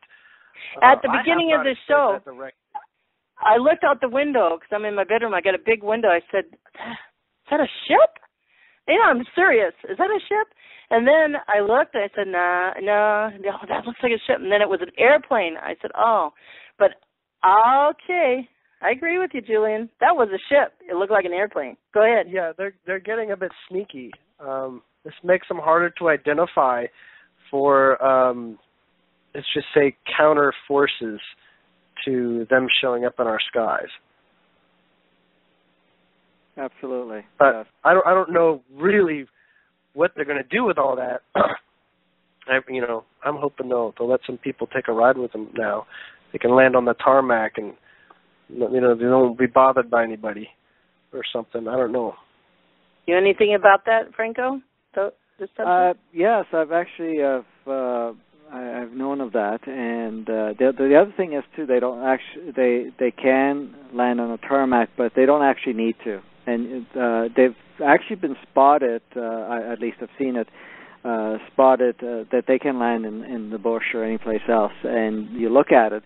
It has a very similar shape as an airplane. It's so from a distance you won't be able to tell, but in essence, if you had them just land anywhere, because they're not using the same way of propulsion, they don't require speed for movement to stay afloat in the air, because they are using their own technology. It's just the shape itself that has similarity. But they've actually been able to land in different places. But they've done that so that, you're right, Julien, so that they're doing a lot of observations. They're doing a lot of different tests and so forth that they're doing without being spotted and, creating too much, having the resistance systems coming in, the defense systems or something like that to go after them and so forth. The one thing it was interesting is because when they showed me at one point, if you clue in, because in essence they have a choice to be seen on the radar or not. They can actually transmit enough density in the sense of the hull of the ship itself, because their ships are not actually made of metal, okay? What we refer as metal. So they can make themselves detected or undetected. Most of the time undetected, so that they don't become an unidentified flying object, in a sense, because airplane, once they go into the air, they have to identify. They have to register as an object, on the radar, and then if they're not, then you get whatever fighter pilots to come and escort you to get registered. Exactly. So most of the time they don't make themselves known, but people seeing it, they don't know that they're not registered, but they just see another airplane, and it's just so it doesn't stir up too much confusion. But there are more and more of them, yes, and they are landing a lot more now too. I don't know if you got any confirmation of that, Julien. I have, and that and yes, and something about that shape of the plane makes it easier for them to do that, come in for landings and whatnot, and to not be even, not give it too much of a second thought, when they are on the ground. Because when they land, they don't want to have a crowd, or all this investigation done. So in essence, that shape actually it's just an airplane, like you said, and people don't even pay attention to it. And then they get to land, they get to do whatever they need to do. But you can see, if you actually really, really pay attention, that they do move a little bit different at times, because they can accelerate really quickly, they can go straight up, they can disappear, they can go straight down too, very quickly. But in most cases, they kind of monitor who's observing. Oh, and they don't usually make sound. Yes, that's right. Thing. They don't have like an aircraft heavy sound. Wow. They don't use those engines at all. They don't propel at all with those engines. So you're right. They don't make any sound. Well, kudos to our galactic friends. I didn't hear an airplane, and I was looking. I left out a part. I kid you not, you guys. I was looking, and it looked like two airplanes following each other really close. There was hardly any space between them. I said, "What is that?" And they were turning or something. They were going fast, and I thought I saw two, but then it came closer. Even it was like close out here. It was them. Thank you, guys. Wow, that was cool. This is amazing what's taking place right now. It's just mind-blowing, and it's just to me it's exhilarating, because in essence you see much more coming together, and it's not that the old ways of seeing things before, there's them and there's us, and and most people a lot of times are saying, we'd like to see them, we'd like to be, have them more interaction, but they are there all over the place now. Yeah. Maybe the Pleiadians with Julien can confirm, because they're the observation ship, if that was what I saw or not. I don't know. But then, since we're talking about airplanes too, maybe you can ask him right now, Julien. And since we're talking about airplanes, Franco, what's up with the Malaysia? I forgot the number, the one that disappeared. Do you have any information on that flight in Malaysia that disappeared? Did you get any feedback, any input there, Julien, from the Pleiadians regarding that? Well, what I got was that actually this is the weird thing that happens sometimes is I get a shut door. Mm-hmm. And they do this almost so that I don't get into like the business of confirming or denying things that people are really asking for, and that makes me sort of like a target for being a spokesperson for a specific something that I'm actually, they can see in my own intentions that I don't care for being a spokesperson to give evidence or proof or whatever. So there's this thing where they know that they're not exactly confirming or denying it, but they sort of close the book on it because I don't want to be like in the middle of like a hoopla of discussion on the subject. Yeah. And that happens. And I know that's made me less and less of a correspondent, and that's in part with the truth. I'm not intending on being a correspondent. I'm not going out there, just being the Pleiadian disclosure on all sorts of details. But in general, they don't actually have. All I can say is that their sense is not negative. They're smiling. Cool. We can. Yeah, because on my end, I don't have any further updates on than what I've shared before. Because it has not something that has come up again for a while. So it as far as I know, it's still status quo. But I can't confirm unless status quo, as you've talked before, that we as a collective conscious have plans for it maybe to come back to help us expand our conscious. Yeah, right. But there hasn't been any further updates on that regard. So what's going on. Sounds good. Let's go to another question. There's so many things happening at this point in time that some stuff is not important. If it was 2 years ago, that would probably be something that would be followed a little more because there was less activities. But there's so much activities now that some of the stuff just kind of it's being done, and we'll unveil it in whatever form it needs to unveil. So. Okay, good. Here's one from Dan Kress for both. What's the role of the Andromedans as well as the Arcturians right now? And you guys can both answer in your own way. I'll start. So there's more than one group of Andromedans, and there's more than one group of Arcturians. So it's kind of you're going to get answers that say perhaps even opposites to each other. But in general, there are people who are awakening in their DNA to the consciousness of what it is to be like an Arcturian soul, an Arcturian being, as well as Andromedan, and a lot of them are supporting in perhaps easier to understand as non-physical ways with those people awakening as guides and as spirits, and participating also in dream time with them to promote the awakening of that DNA, because as they shift, as they, it'll affect who they become and who and how they act. It's not that they weren't already fully accessible. It's more like being supported in living as Arcturian and as Andromedan. But more specifically with regards to the actions taking place, there are Arcturian ships in our solar system and there are Andromedan ships.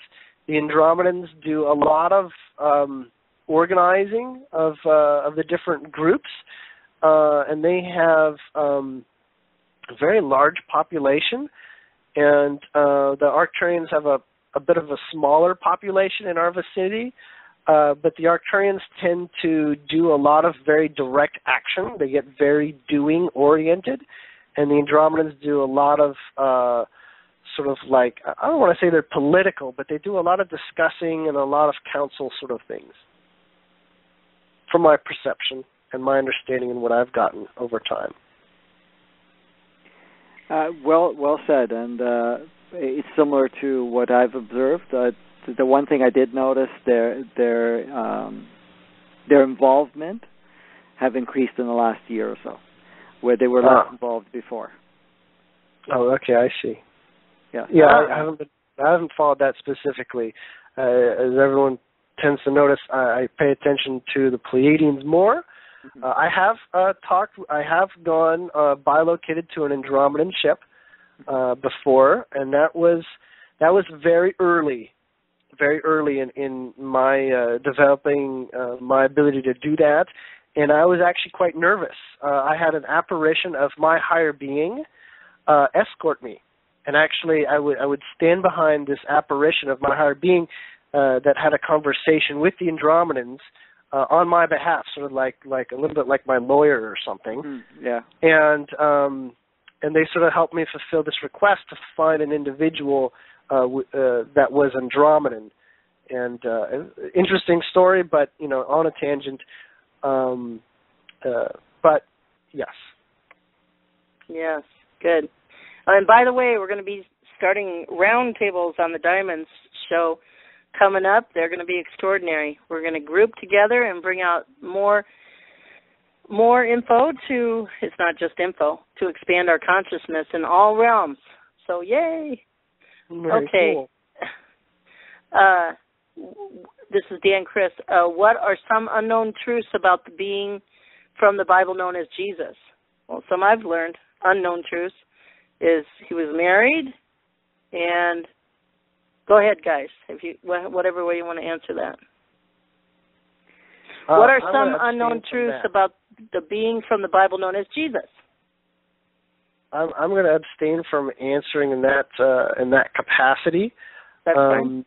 Because I have my own mental process that makes it harder for me to, or I have my own image, and so receiving that from other sources or from beyond is a bit tricky for me right now. But yeah. But I do see them in a lot of the traditional ways.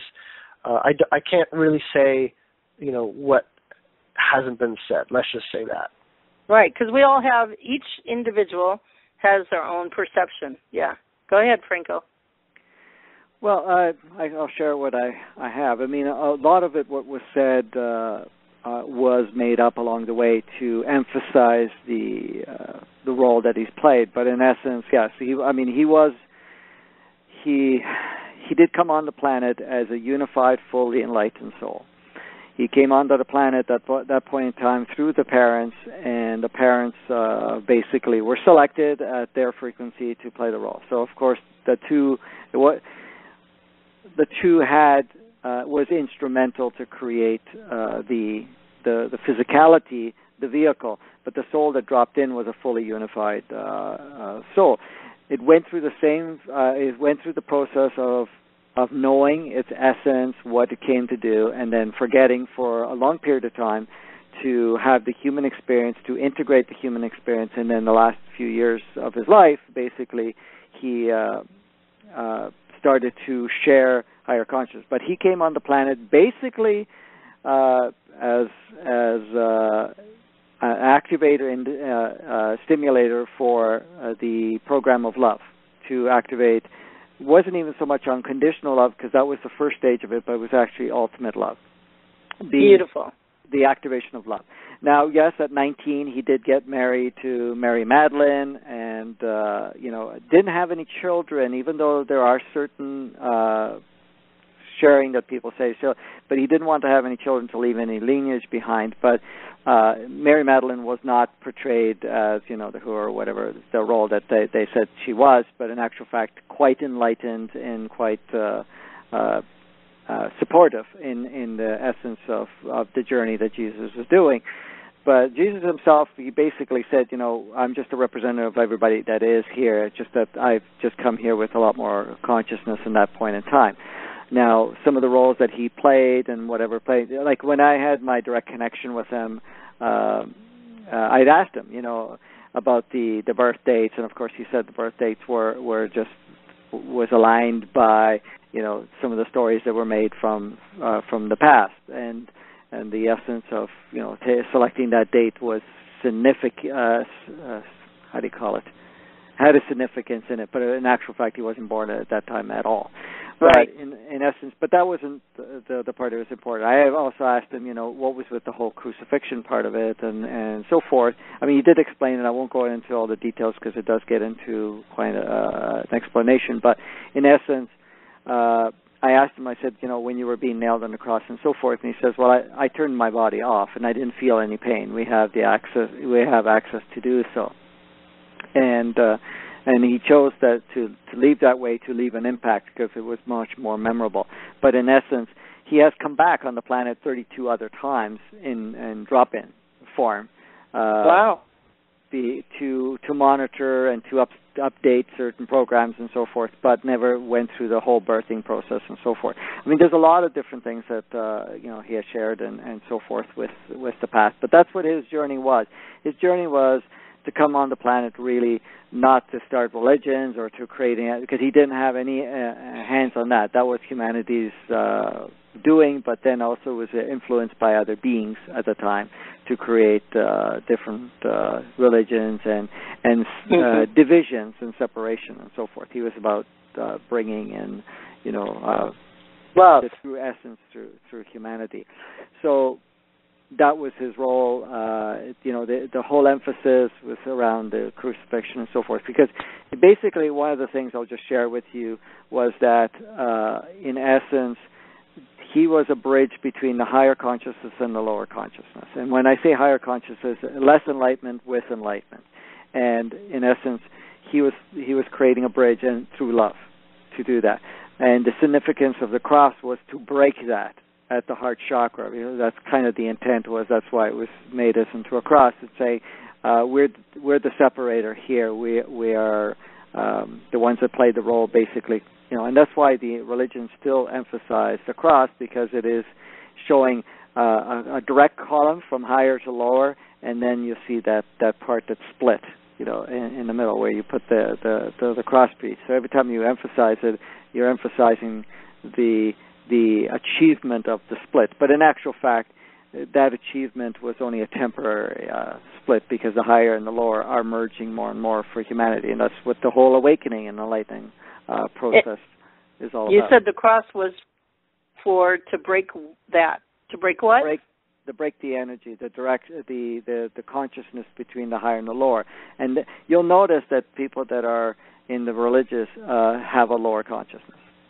To break the energy of the higher and lower consciousness so we can expand more? Yes. Okay. But that's breaking down anyways, even though it's still filtering through. But that was the whole significance of it.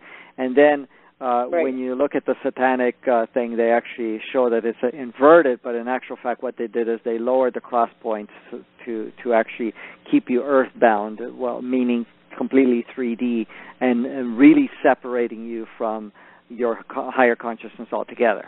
So basically, before was higher consciousness coming from higher realms and breaking that so that people wouldn't awake, and then you were stuck with your level of consciousness and playing in the lower field. I know this is hard to explain, but then when the satanic code was put in, which is just a code, it really doesn't exist, a dark force or anything like that. It was just a self-destruct code that was put into place, and then of course entities were created around that took that, and of course it played all those various roles, and that takes the whole explanation to go through that. But in essence, that was the thing. So his point is saying here, I'm creating a bridge, and it doesn't matter if you split it, if you connect to Christ consciousness, but Christ consciousness was really just higher and lower bridging. That's all it was. It wasn't to deitize his physical journey. It was to really get the message and the encodements that he brought forth, and that was it. He was just an instrument, a vehicle, so forth. It's funny, when I asked, I said, what's the deal with the Son of God? And he says, well, what is God first? Second of all, why would there be one Son and not all of creation, which is all extensions of the creation of essence that is, and there is no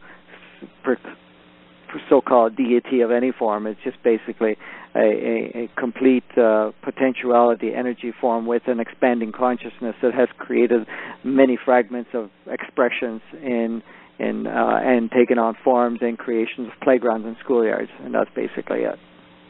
Wow, that makes sense, Franco. Thanks for being transparent and sharing your truth of that. You know, I'm astute. Awesome. I come from the Catholic realm and the Christian realm, on fire for Jesus, that's where I grew up, and now I'm growing up even more and more and more, and we all are. And I always wondered about the cross, and then there's, when I got out of the box of the Christianity, I saw in stuff written that there was no crucifixion, and then there was, and so that answered my question. There was, and it's just a sign, for us to, he was one of those that helped us, what you just said, and all what you brought out, some truth, is just a little nutshell of what we're about ready to learn in all kinds of other realms. Go ahead. Yeah, so that was just a teeny little bit of that journey. To give you the rest of it, I mean, you have to look at just a little piece more. I mean, there were how, if you're familiar with the Bible, because you came through that path, and many are, there's 4 Gospels in the New Testament and so forth.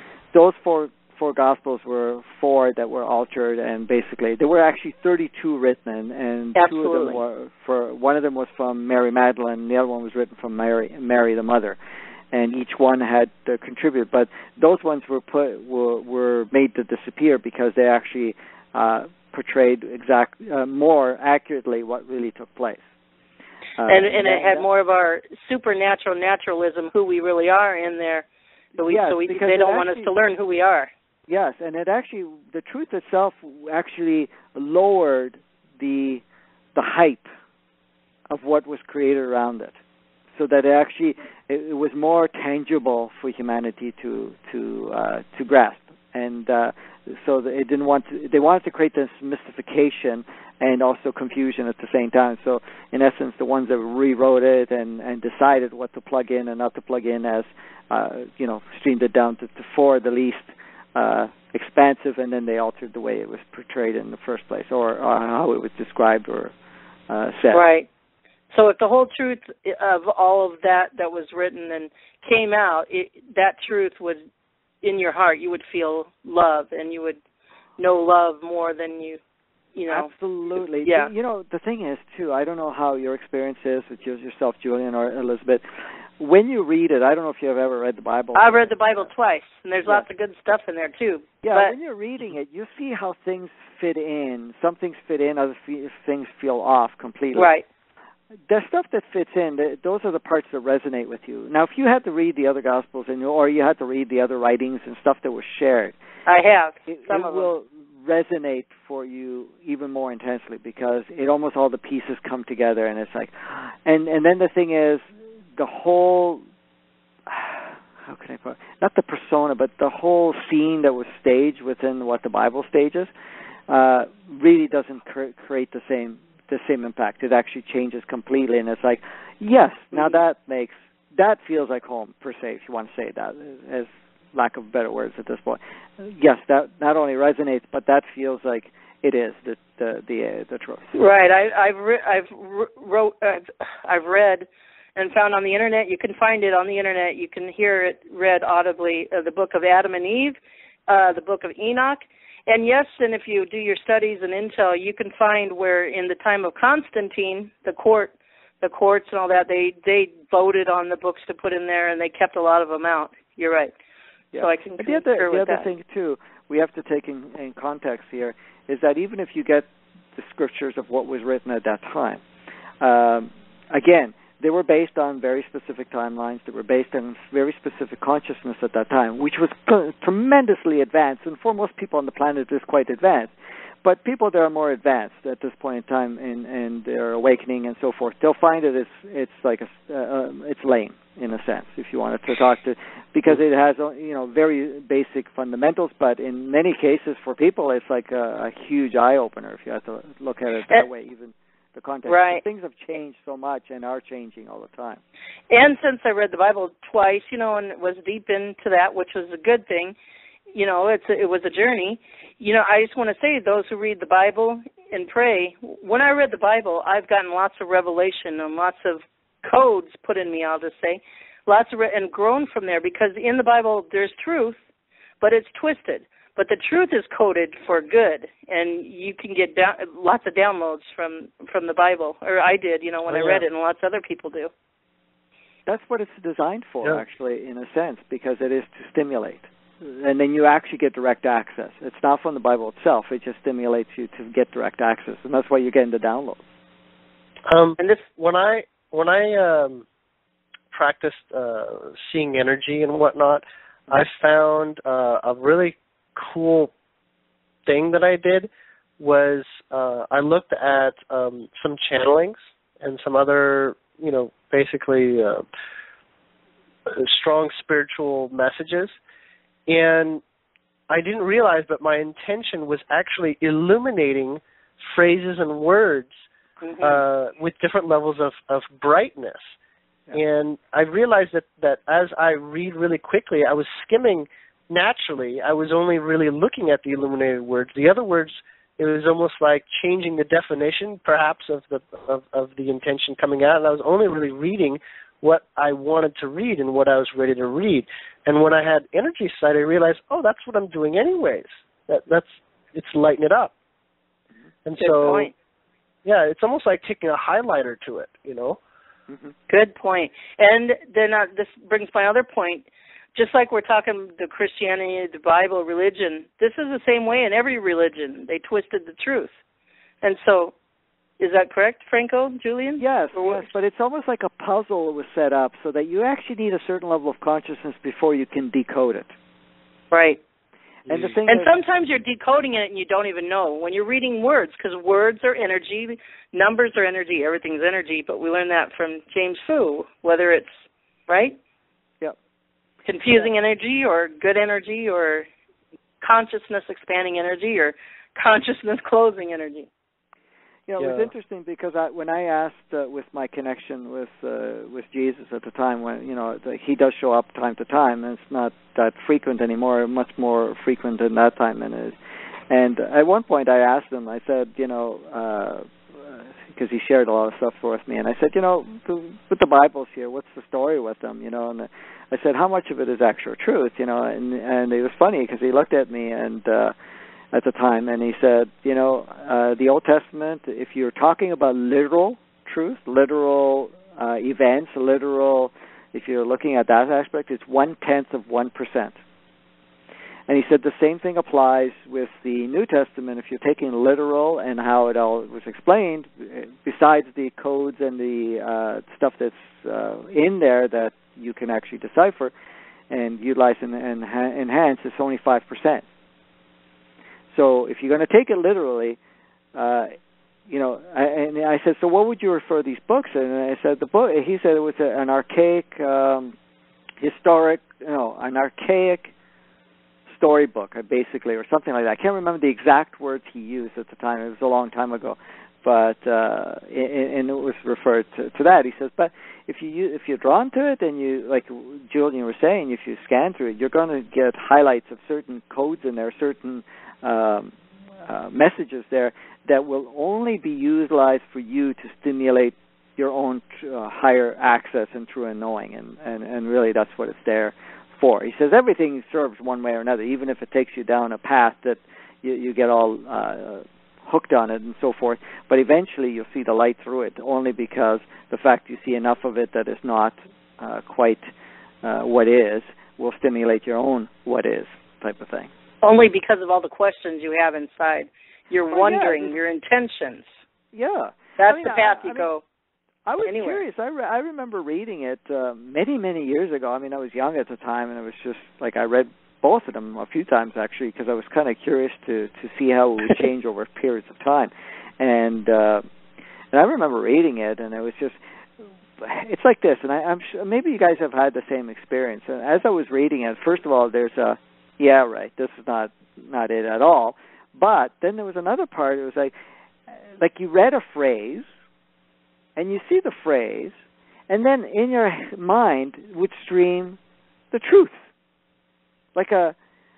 Yeah. It filled in the gaps in a sense. It was like, even though it was just one word, and then it was like boop, boop, boop, boop, a whole bunch of other words, and the phrase and the whole understanding comes along. It just and that's what you can call download and stuff. It just stimulated that part of it, and it was just like, oh, interesting. And then I put it away and never touched it ever again. It's been many years now that it's just I don't think I have it anymore around, but. That's what Ian Clayton, believe it or not, there's like what I would describe an energy person in the Christian realm. There's probably more than one. There's two that I can think of. Let me think. Jason Westerfield and Ian Clayton. Ian Clayton is in New Zealand, in New Zealand. And, he goes in and out. Anyway, long story short, he taught us how to meditate one time. He talks about, how the cows and the goats take a chunk of grass and they lay down, they chew on the cud. That's actually meditation. Just you're thinking of a sentence, a phrase, just from the Bible, just say. And if you just keep thinking of that, man, things that you would have never thought of come to you, of the meaning of that. Mm-hmm. Yep. Sometimes you need to have the opposite to get the other side of it. Right, that too.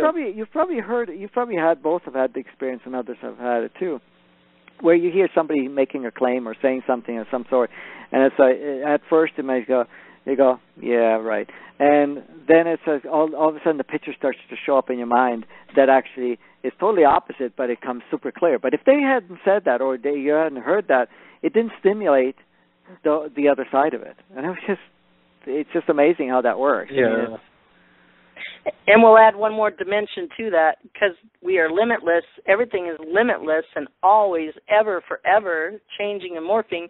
You can meditate on one phrase one day. The next month, it means you can get a different meaning from it. And you can't say, we gotta learn we can't say we know this. This is what I know, and this is it, and there's nothing else to it. Bull crap, because it's always changing. I mean, in everybody's perception. Yeah. So there's no limits, right? Perfect. Okay, here's two different questions, but it's the same, so I'll read them both. Let me see. What will be the biggest story, energetically speaking, or otherwise, in 2015? And then what should we expect in the next 90 days from somebody else? And I can just prelude to collective consciousness. We're pliable. Everything's changing all the time. And we're on the new platform, right? Yes.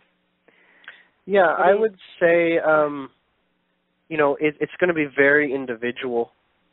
I can speak of my own, and I can speak to those around me and perhaps those that I, tend to do sessions with or associate with regards to some things. But for the most part,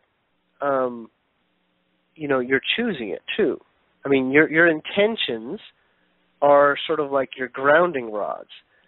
And although I can see sort of like this cloud of energy, it's cloudy because that's the symbol of me not understanding it, right? But at the same time, I realize that it is there, that it does promote a degree of significance for me to even be able to observe it. And I can say before the end of the year, there's going to be a lot of life challenges that are really going to unlock a great deal of potential for us going into next year. Like great, much more potential. It's really sort of like deprogramming yourself, so to speak. Mm-hmm. And it'll happen, easily for some and lightly for some, and perhaps some really, really rough rides, you might call them. Exactly. But as to next year, I'm just going to say what I would like. And what I'd like to feel is I would like to have more interactions with people who are on my vibrational state in terms of like what I like to discuss, what I like to explore, and what sort of directions that my perceptions are helping me perceive and go in. So I would like to meet more people, basically like us here. Beautiful. Well, with the 90 days starting from September 21st to December 21st, before we go through another phase on the 22nd, 23rd, and 24th, within the 90 days, the whole main emphasis that the energies that have come through and are intensifying at this point is, and I actually did a double event with James Fu on riding the wave. This energy that's come in is really, at this point in time, accentuating your state of wherever you're at. The purpose of it is to bring up to the surface any and all programs, any and all beliefs, any and all emotions and all other states of being, to allow us to deal with it, get our lesson from it, learn from it, expand from it, and then move forward. So it's really a very intense part of that. So, and again, it is individualized, like Julien said, because some will feel very powerfully intense. Others will catch waves of it. It will be intense, lighter, until it starts to get lighter and lighter. And others will be uplifted or have been uplifted where they feel, because they've dealt with a lot of the stuff from the past and so forth. And it's really about letting go. Because the main thing about the 90 days, so they're saying, is to become an observer. And that was the key factor there, is to observe, and to observe what comes up through you, what it is there for you to do with and learn from and expand, so that you get prepared for 2015, which is basically another stage that we're stepping into. So that's what it is. So to what it's going to play out is, it's going to be physically, emotionally, it's going to be mentally. It could cause confusion, it can cause clarity, it can cause disconnect, and could cause powerful connection. It will all be staged in whatever we're needing within ourselves.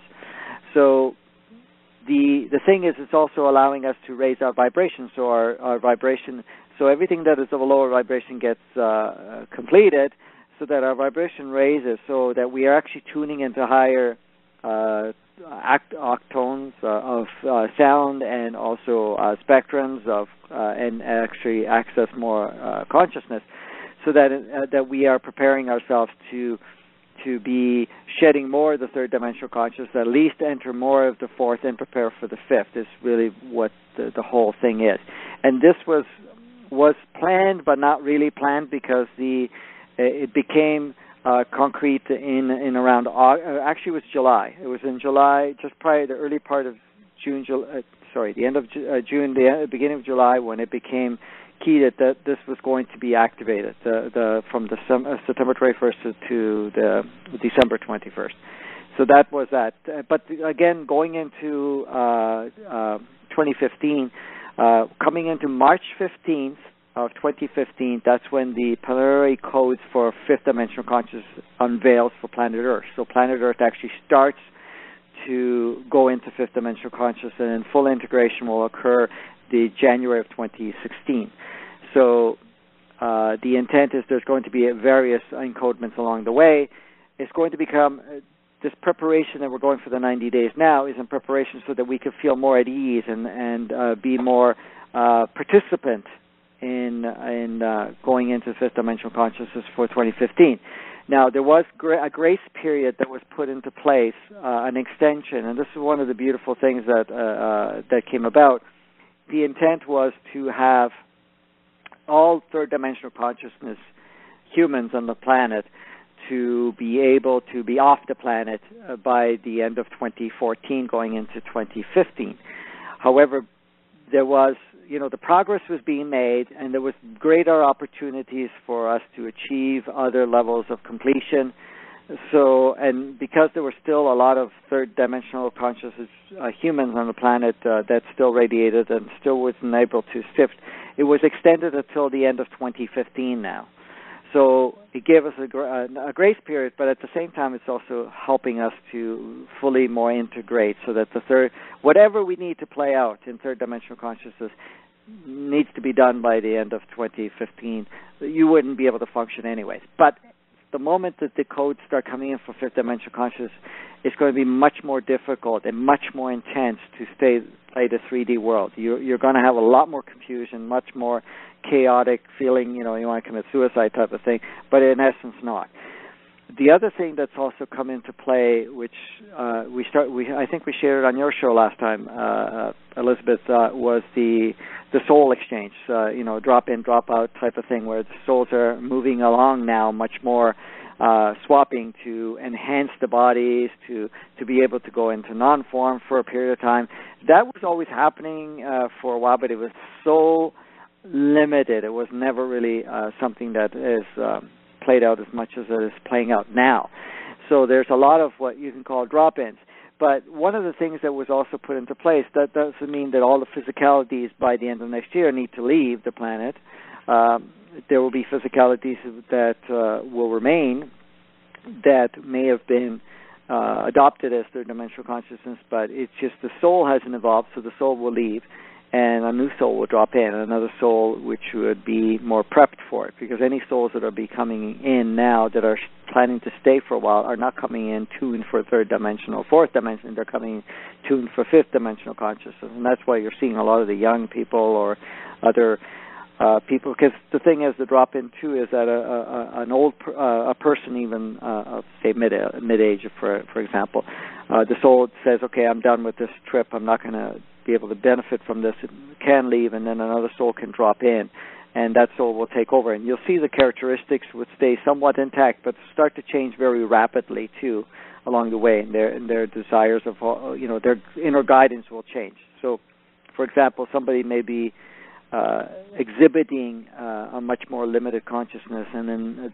their soul leaves, and another soul drops in that may be more conscious.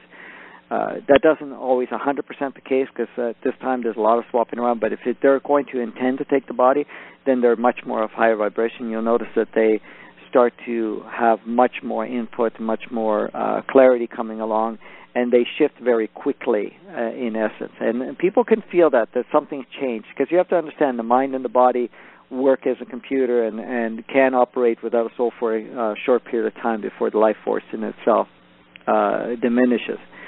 But the souls will swap. So there's a lot going on. There's a tremendous amount of fury, of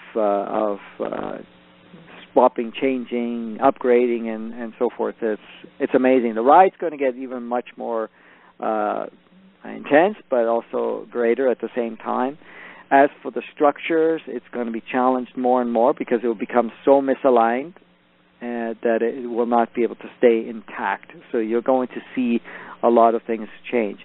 The whole idea of mass arrest and all that stuff, it doesn't play a role any longer. So and I think there's much more that's been shared by others, that all of these other games that we're going to play out bits and pieces here and there, but really it's not going to take form. So there's amazing things. But yes, to forecast everything as an imprint of exactly how it's going to look like, it's being made as we go.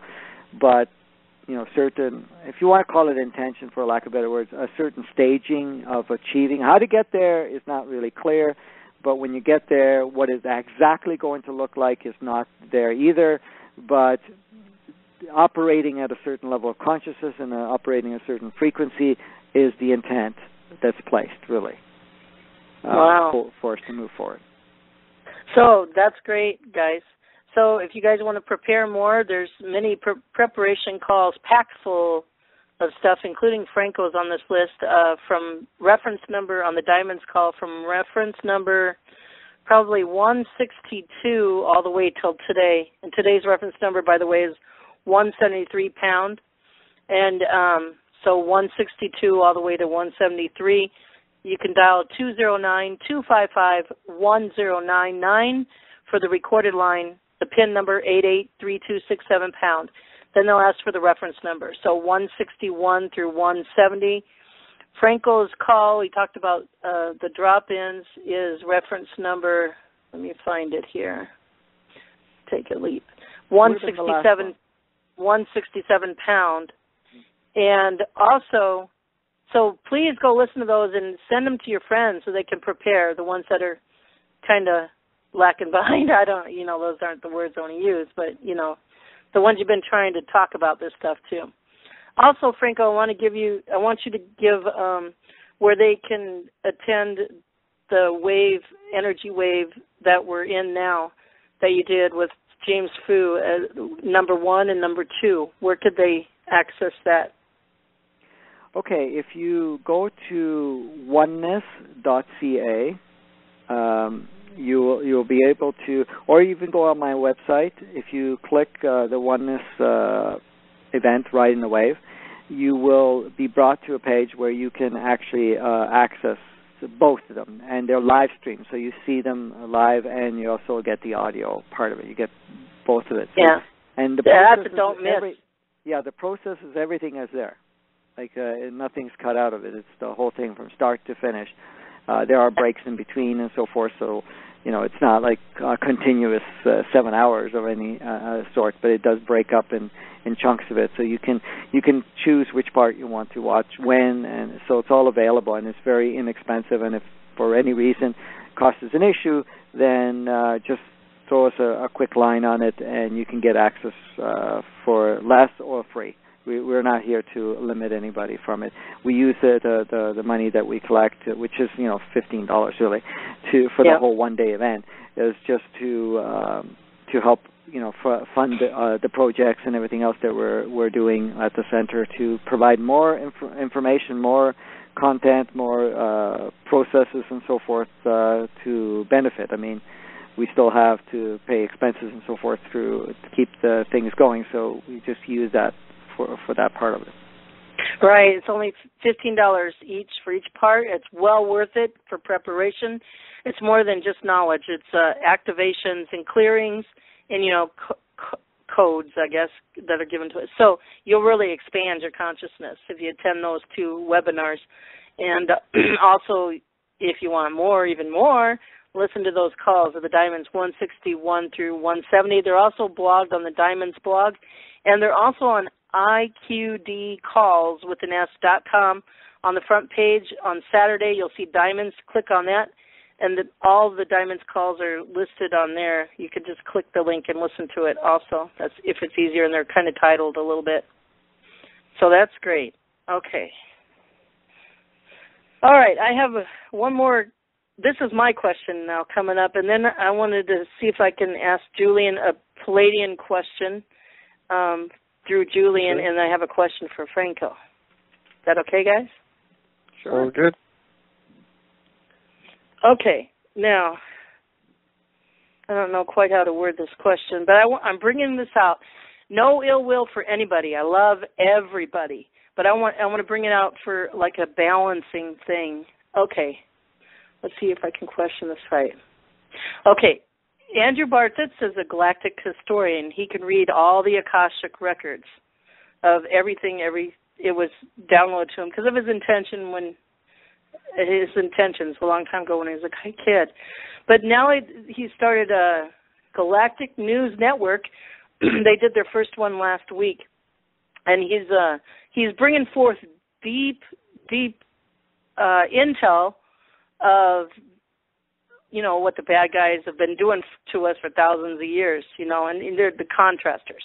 And we invited them, they're all part of the play act. And then I heard Franco talk on another call, CJ's call, about Akashic records are disappearing. And another thing, which is a micro, which is a good sign of the times, to me, it's a Mr. Cat-Eye or Catty, C-A-T-I.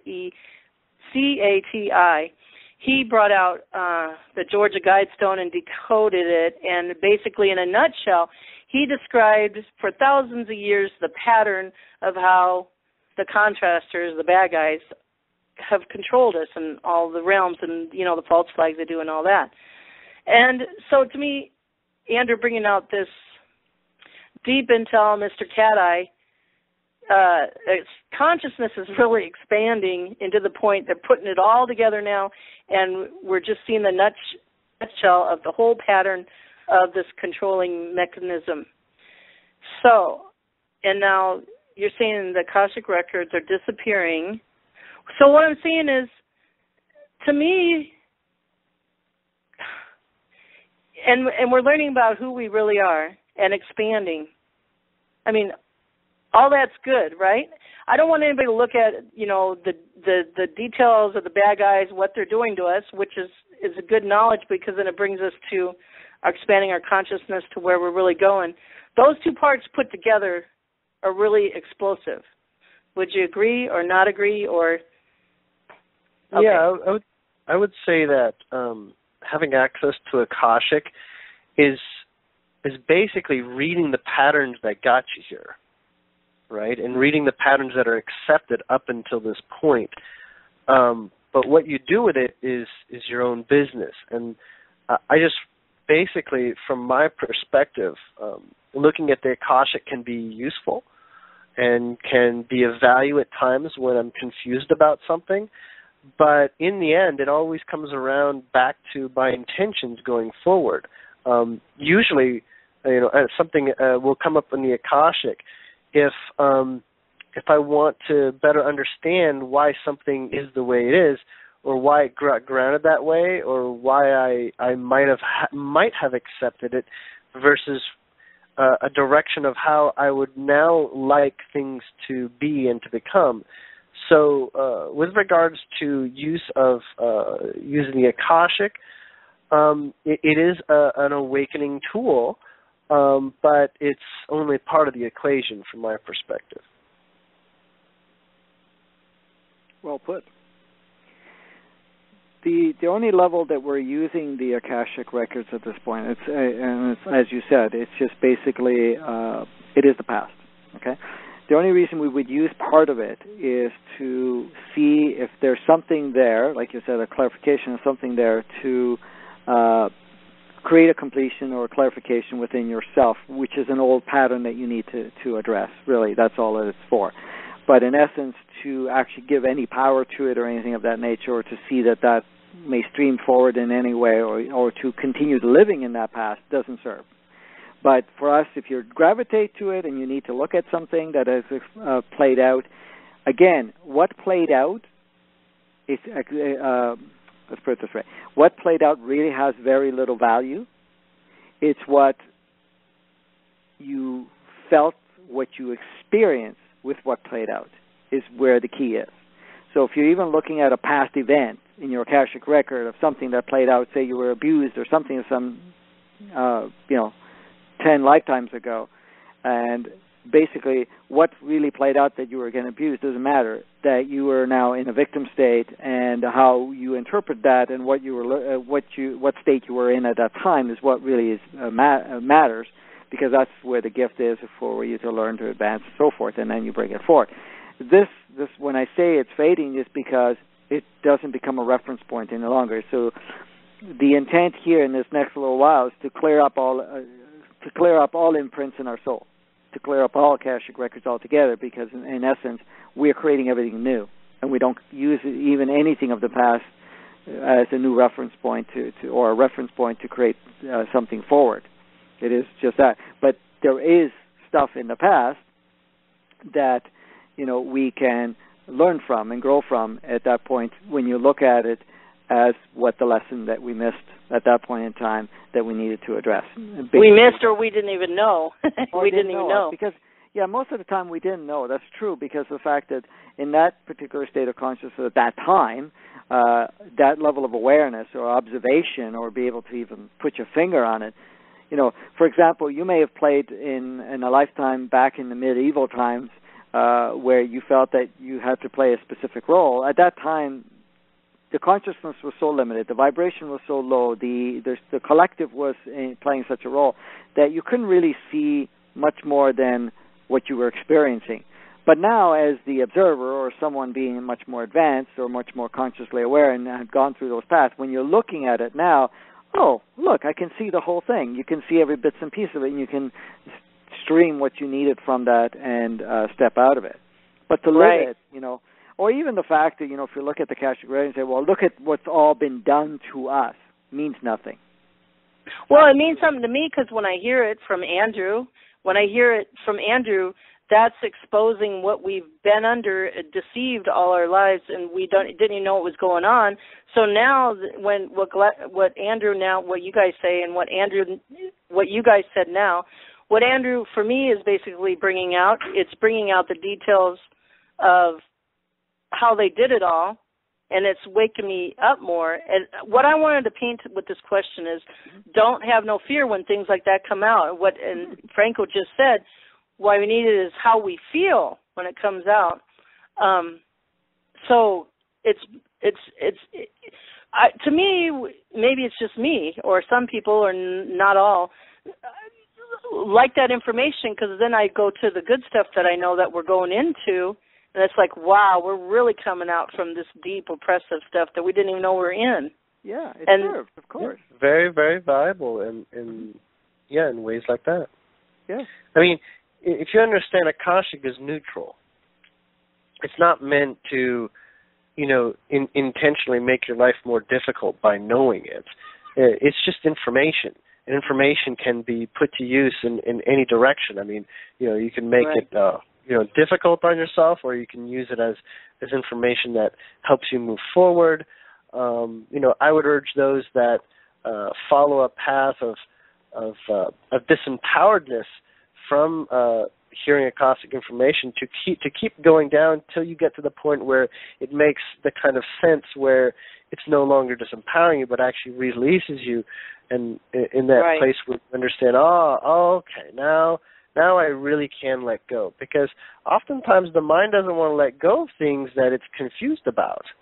It wants to get to the bottom of things, and Akashic can be one way to do that. Mm-hmm. Yeah, and with me, it's just like, man, I'm like the mystery book, I like to unravel mysteries, I guess, and I just want to know all the details. So what Andrew brings out, and I just wanted to balance it out, because the people that are listening to Andrew, it's okay. Just don't fear. Don't be afraid of it, because it's not happening. There's nothing stopping this train. We're going full blast forward into the golden age, the paradigm shift.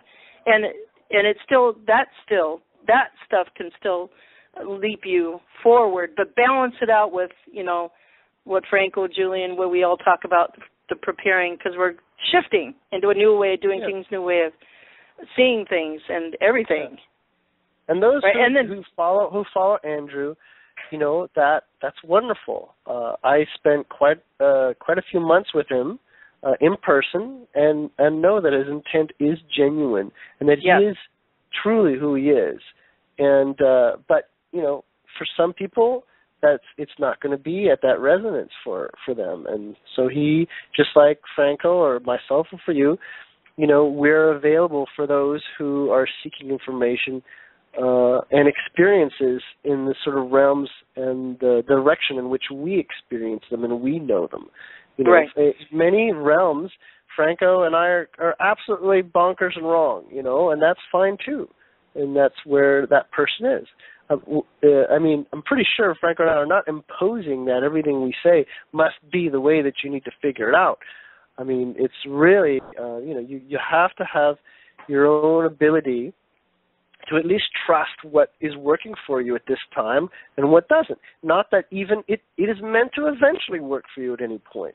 But for right now, this is what is a truth of yourself. And if we speak to that, then we have a conversation. If our truths are completely discordant to yours, then, we're not having a conversation together.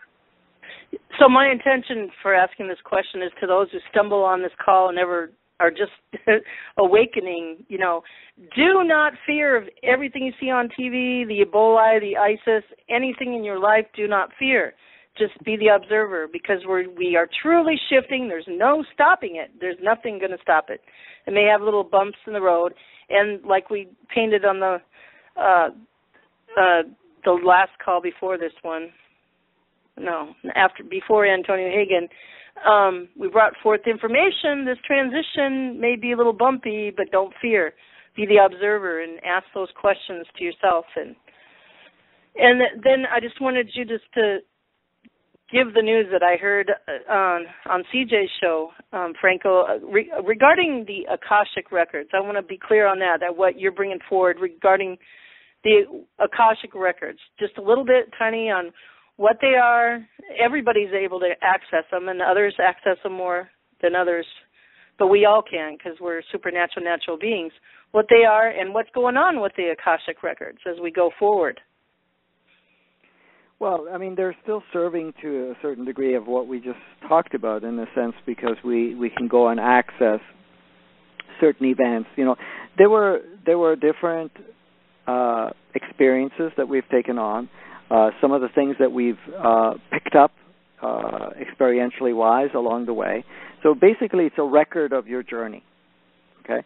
And the record of your journey also was there's the Akashic record for an individual, but then there's the Akashic record of the world on a collective scale and so forth. So there are records of our history, really, of what played out, who did what, who didn't do what the intention was, what the intention wasn't.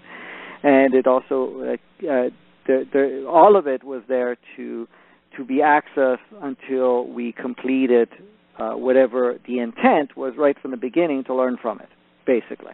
Because everything is streamed to create a reality, to learn and expand and grow with it, to become more enlightened through it and become experientially rich. Basically, that's all it's there. So, in essence, we can look back, and like was said there earlier, that everybody's going to be attracted to whatever they feel attracted to, in a sense of saying, oh, okay, I need to hear this, and even if it stimulates anger or stimulates unfairness or stimulates for that, it's still purposeful because everything is still serving. So moving forward, so it really carries a history with and potential outcomes based on those histories. But since we've stepped into this new state right now, eventually what happens with, and some souls already collapsed their Akashic records, others still use it, majority do still use it, but in essence, when we move forward, you're not going to use anything of the past. Basically, you don't need any of that reference point. You're going to clear all of that.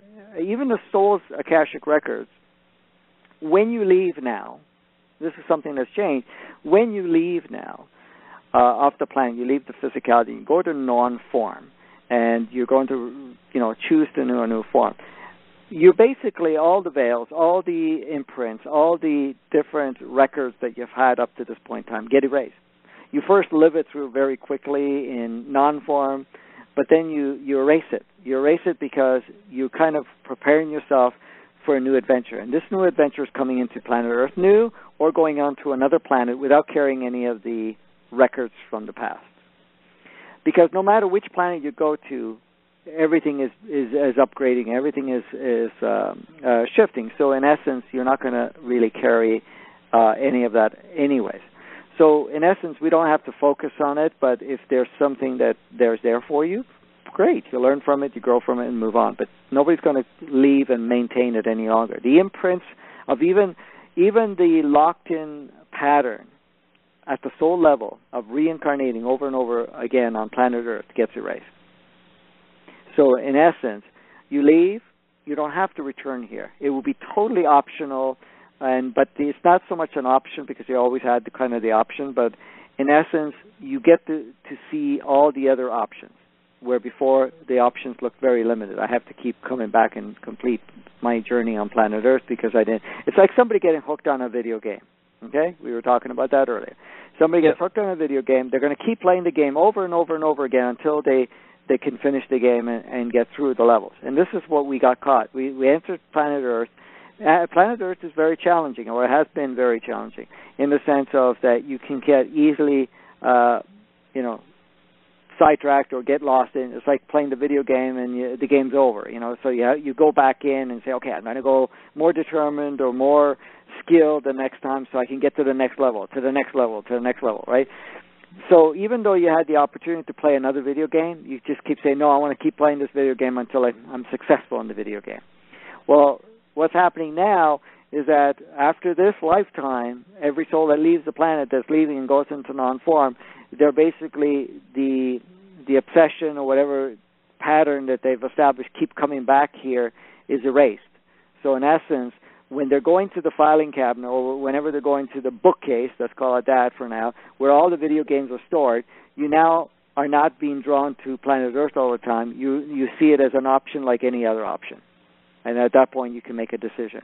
But now they're rated. They're rated, okay, because the soul will leave here and is still emanating third-dimensional consciousness, it will choose a planet that is third-dimensional consciousness. Of course, it will never replicate what they experienced here because this was a very kind of unique. Mind you, every planet is unique anyways, but it was unique. So you're still going in a third-dimensional consciousness, but on a different playground with different rules. And of course, it doesn't have the matrix in the same form as it has here. But if somebody's at fourth and planet Earth doesn't support fourth, then they're going to go to another planet that represents fourth, or they have multiple choices of fifth and so forth, right? So in essence, that's kind of what's happening. So you're not going to have the Akashic records anyway. So it's either you're dissolving it while you're doing it now, but again, it serves. It serves to a degree, so people will end up using it, but it's a reference point. So it's like anything. Let's look at it as an example for Akashic record. Look at the people that are looking at the way the systems work, the banking system, the governmental system, the military system, all the different systems that occur, that are existing now. And people are discovering, oh, wait a minute, look, we've been played with, we've been manipulated, that, all these false senses of ways of doing things, our systems are corrupt, blah, blah, blah, and all that stuff. The first discovery level is, you get shocked by it and you start doing all the research. And I'm sure both of you have at one point or another, or at some point somebody else has mentioned to you, once they discover, wait a minute, there's Illuminati, there's this, there's that, there's all of this corruption and so forth, and they start digging more and more and more. And that's like going into your Akashic records, because you're now digging into, oh, look at what's being done to us and what's happened to us, and, we've been manipulated all these years and all this stuff. That's kind of what you use the Akashic record. You go back and say, oh, look at all the roles we played and all the stuff that's going on, and this is kind of the manipulation of whatever is taking place. But really, it's only discovery for you to see what is, for the first time in your eyes, probably seeing it, what is, only to choose at that point, oh, okay, let me get what I can from this observation now, and then you create something different, and you start creating something different.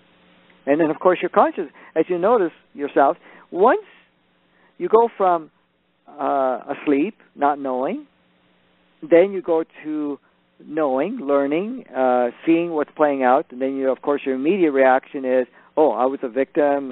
You get angry, you get judgmental, you start fighting the system, blah, blah, blah, blah, and all that stuff.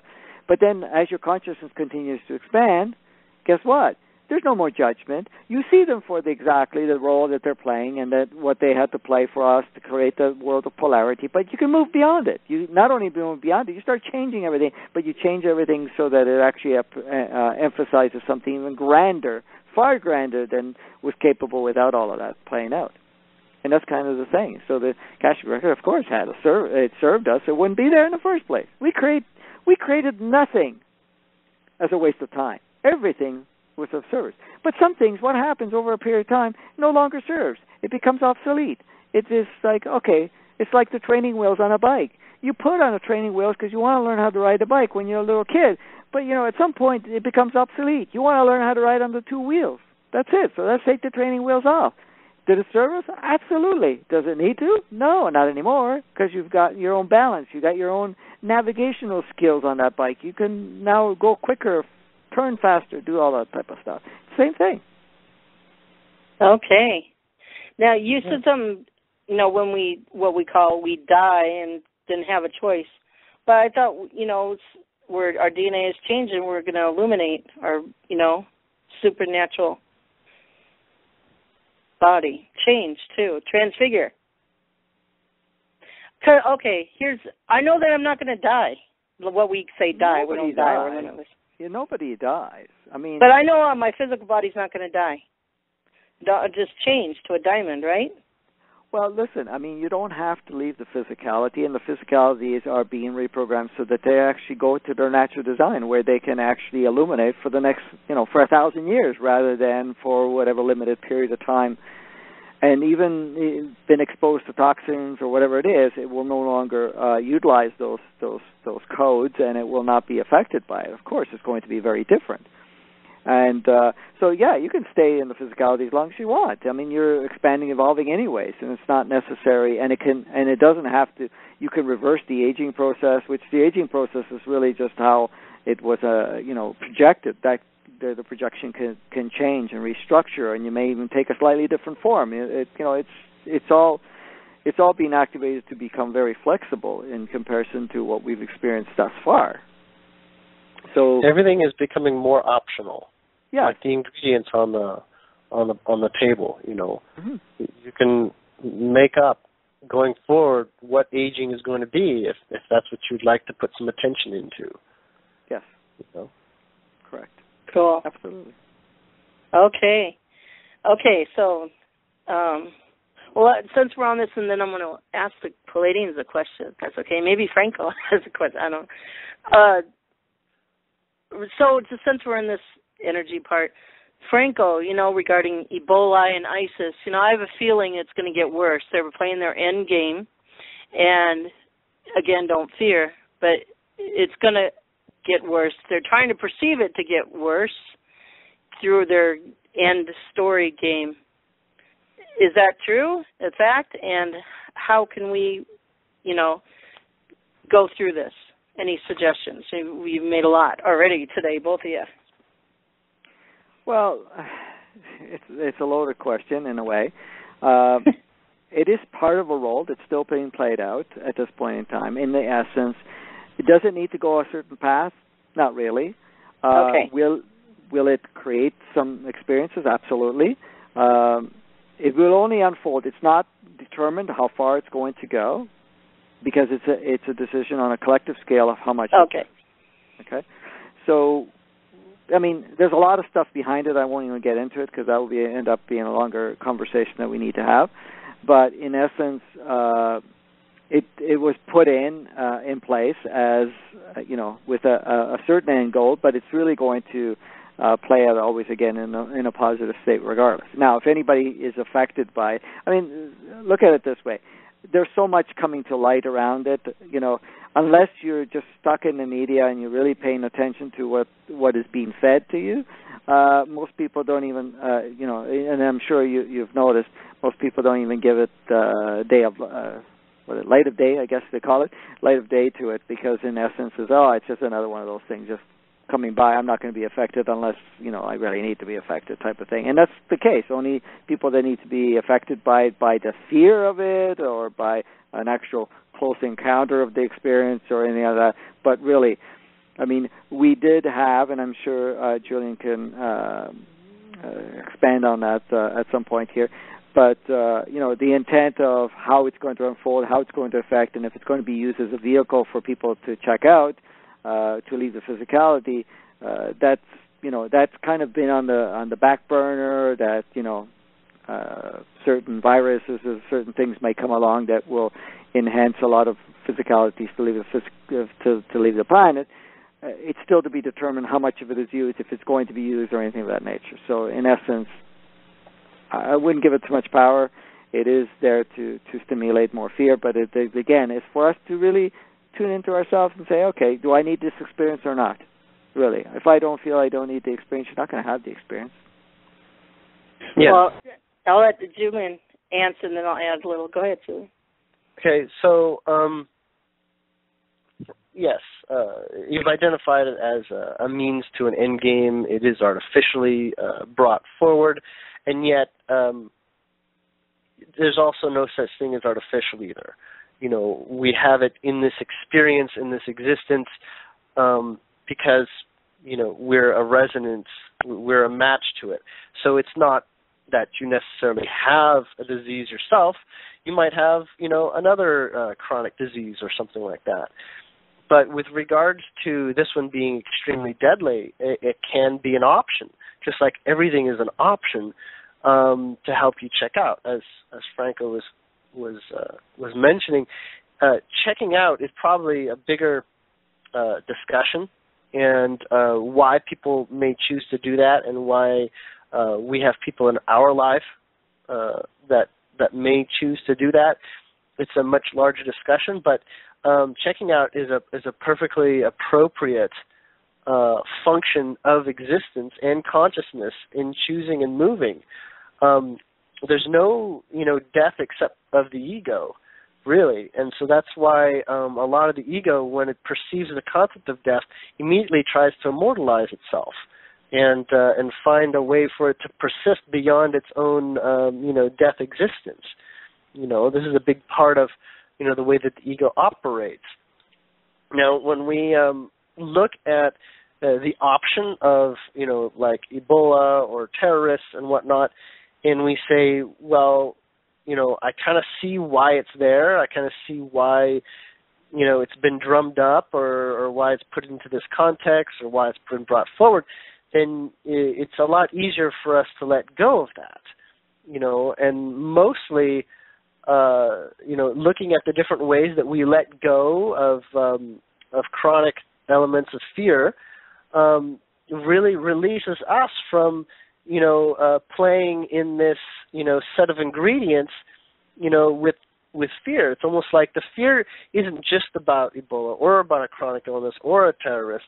Not having those fears means also not attracting those going forward. As you gain more and more energy by being yourself, it's almost like you have to have not a fear of creation as well. It's like the artist given all the paints and all the mediums in order to paint his painting. You could stand there frozen stiff, afraid of what you're going to do, or you can learn to process your fears. Writer's block is another such example. They're just so absorbed with the need to actually deliver that has actually become a greater fear that holds back the expression.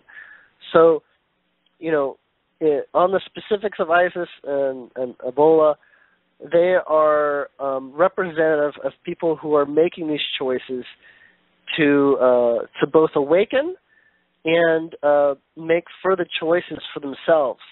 Most of the time, I would say dying is as a result of getting to a point of such disconnect from your own source energy that it's the ultimate prison for your mind. It's the ultimate place where you have lost all control. But that's only those who are heading for passing on through an aspect of fear. Fear being the disconnecting vibration from what is truly your loving, abundant, infinite self.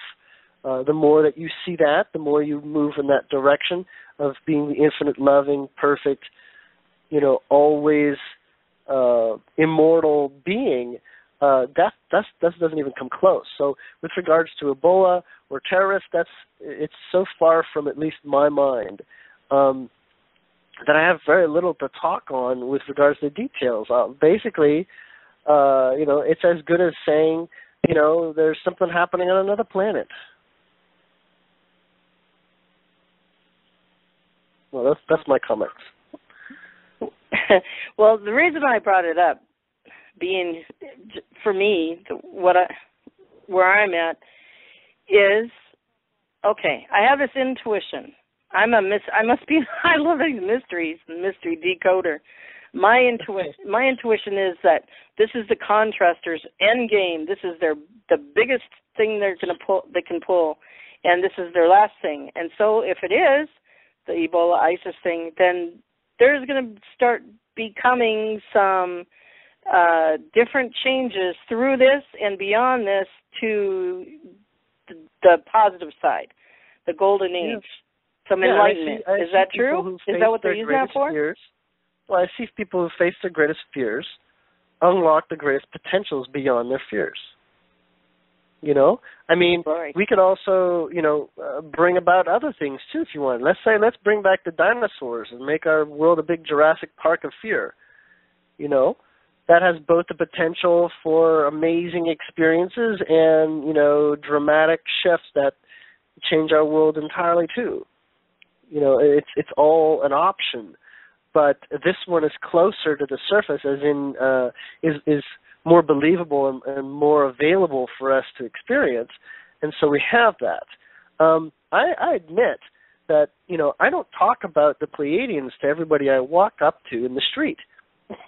Mostly because, I'm in a position where there's a lot of explaining to do. And, that's not exactly my intent, is to explain my connection with the Pleiadians. On occasion, I will.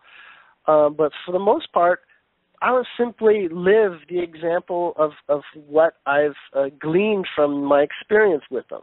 And so, with regards to do I need to have, infection by Ebola to know that I'm done with physical discomfort of that sort and potential death? No, I've been in a hospital, I've been near death, and I've done that part in this lifetime. And so you lose the fear of death, and you also move past attracting it to some degree. But that doesn't mean that there aren't others that haven't had a good brush with death, but it's also not necessary either, Even watching the stuff, it brings them to, it has a potential to open them up to a different way of living out of this box, this matrix, too. Yeah, and there's ways to experience vicariously the experience of others. When you have a great degree of empathy with another, it's as if you get to experience what they're going through. Also with the characters on the movie, you have a degree of empathy with them.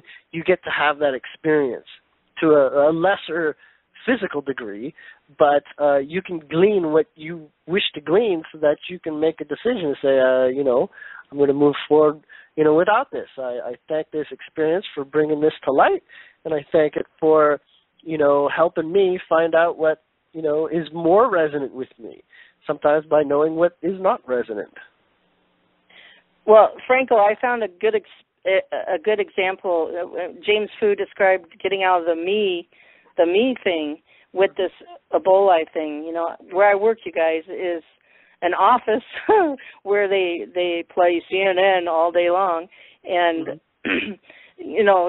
they're from Africa. My bosses, they're from Africa. So when this Ebola first hit, they were watching it closely. That's their home country and everything. And me, as they're playing it, I have a part to play too. I get to toss in things that, to help them find the real truth. And they smile at me.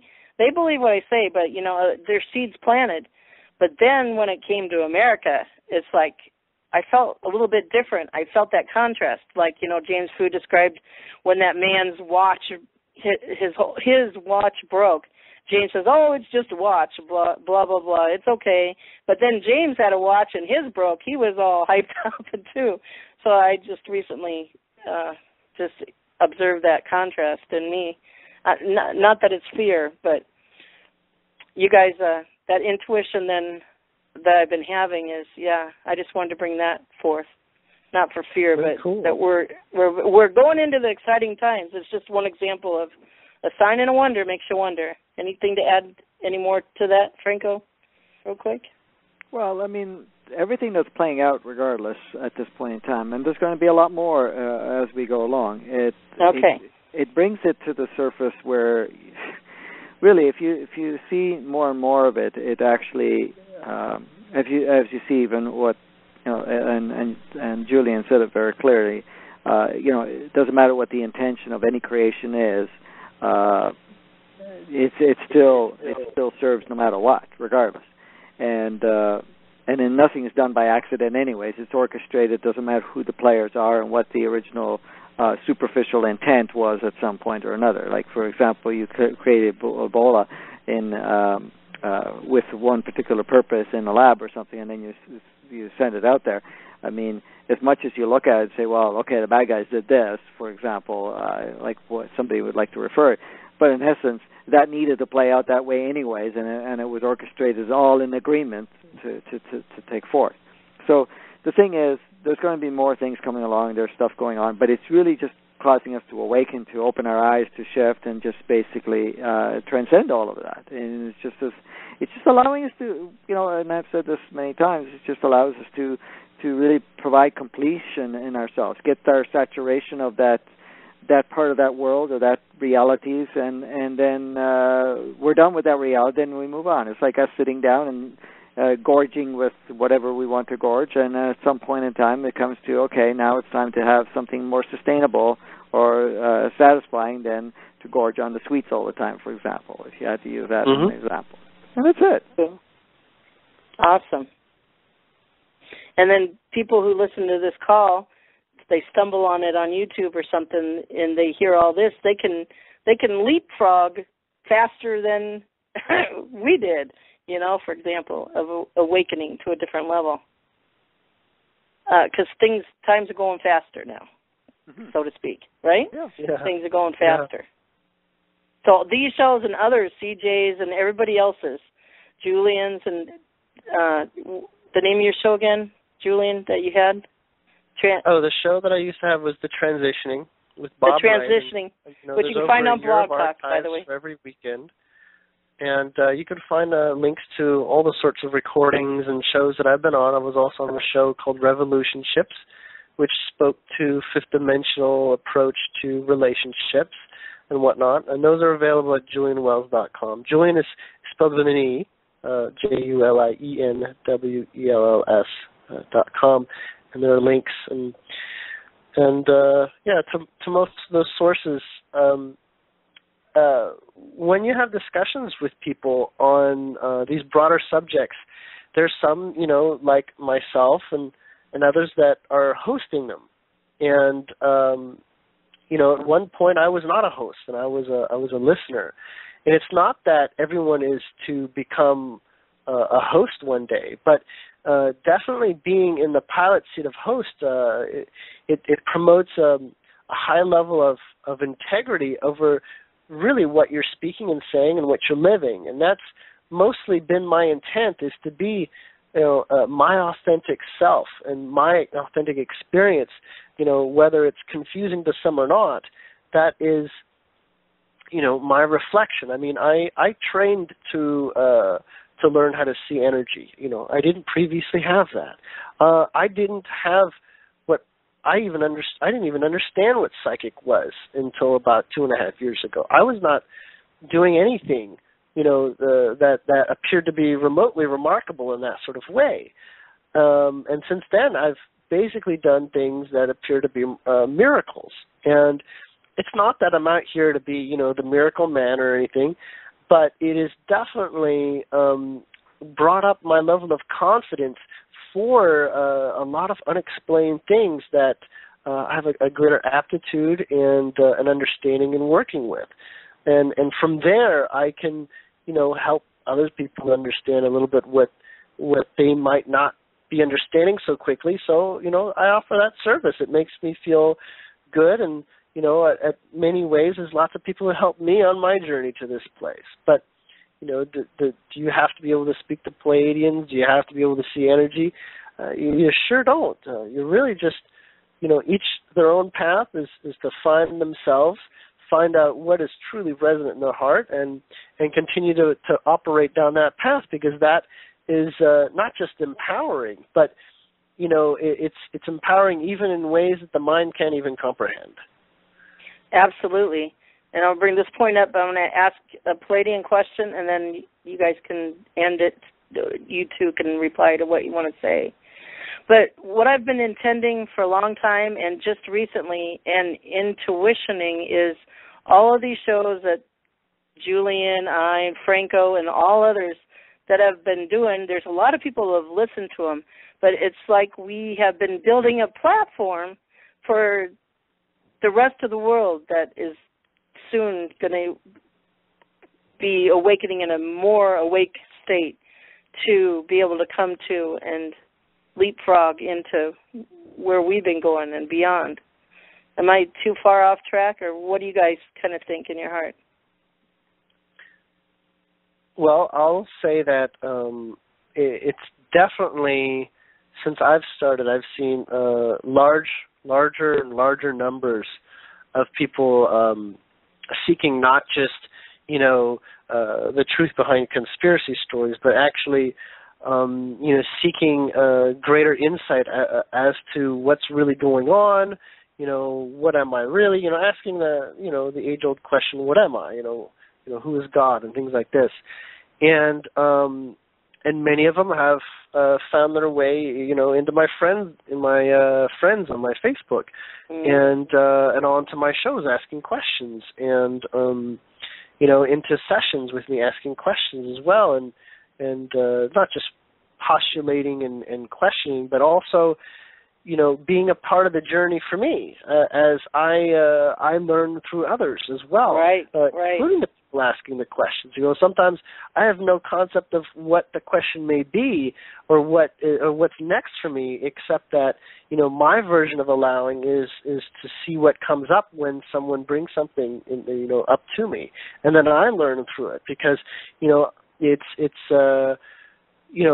not like masterminded by me to figure out, the way that I'm going to explore reality and discover new information, but it may come, from a request from someone to read something Akashic-wise, and that has its own variation of truth that I'm learning about, and tells me more about myself. So even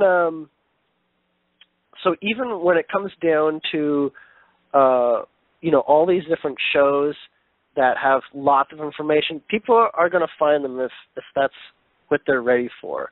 I would not be opposed to seeing a centralized, YouTube channel that, played them, or, I know that David Wilcock has Gaiam TV. I wouldn't be opposed to a broadcasting service one day. Right. Because, all that I share is my authenticity, and if people, tune in, they tune in. If they tune out, they tune out, and that is all for whoever is connected to that or not. But I'm not actively promoting myself in any more way than I'm ready for it to affect my personal life. Any comments on that, Franco? Any replies? Anything on? Well, I mean, you guys all said it well there. I mean, regardless what resources are out there and where it's all coming from, everybody's going to be tuning into exactly what part of that they're ready to accept and also start to experience, and then it creates a shift so the information they may require will upgrade, and what you can call higher levels of truth, if you want to call it that, at some point will just start to migrate along the way. And eventually, like Julien was saying, it comes to a point where the resonance point of any information or any awareness that comes along starts to heighten. So what you were being drawn before to get you where you needed to go to that point may not serve any longer, and the next level of so you may listen to shows for a while and you're getting everything you need, and then something else presents to you that has another level of truth or another level of awareness, but it just builds onto that. And I mean, stepping into the the end of 2017 going into 2018, the end goal is to, at this point in time, is to be able to have your own access of knowing that everybody that was my next question. Yeah, 17, 18. That you don't even require, for us to be sharing information. So it becomes not only common knowledge, but then the only sharing there will be our own but our own experiences to kind of share, so that we can, enhance our own experience. But it won't be any more where I don't know and I need to find out type of thing, because everybody will be more awakened and have their own access of their own self, because everybody has the same level of information anyways when you get to the base of what is. Oh, well, that's good news. 2017, 2018, that gives me a clue. I'm going to be doing something different. Well, yes, and there's so much more that will unfold by then. You'll enjoy doing other things. Are you still going to have a show? You may still have a show, but it's definitely going to be a different form. It's just people sharing things with each other, but of their own experience. But it won't be so much of what we're doing now. Share this to open our eyes type of thing, because our eyes will be open, right? Right. Cool. What do you think about that, Julien?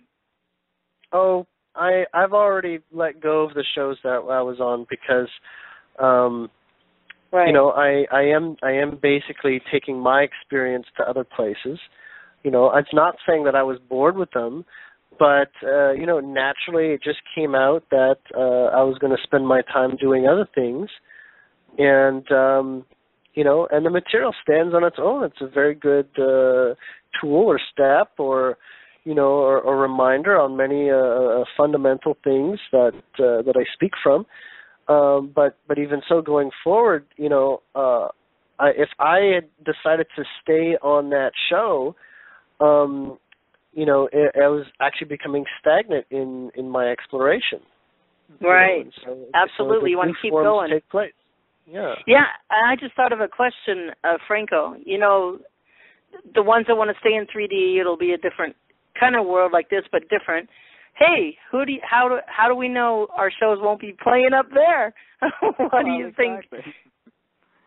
Exactly. To help them out of 3D, right? In that world. That world will have a different game, how it's played. Okay. So, in essence, the information will slightly twist to shape it for that. But I guess the fundamental information is still the fundamental information. Yeah, it would be like them listening to history books and learning from it. Hey, these calls. Yes, I mean, you have to understand our you know, a lot of our conversations that we have is taking what we're dealing with right now, based on our operating system right now, and then enhancing it from there to go beyond that.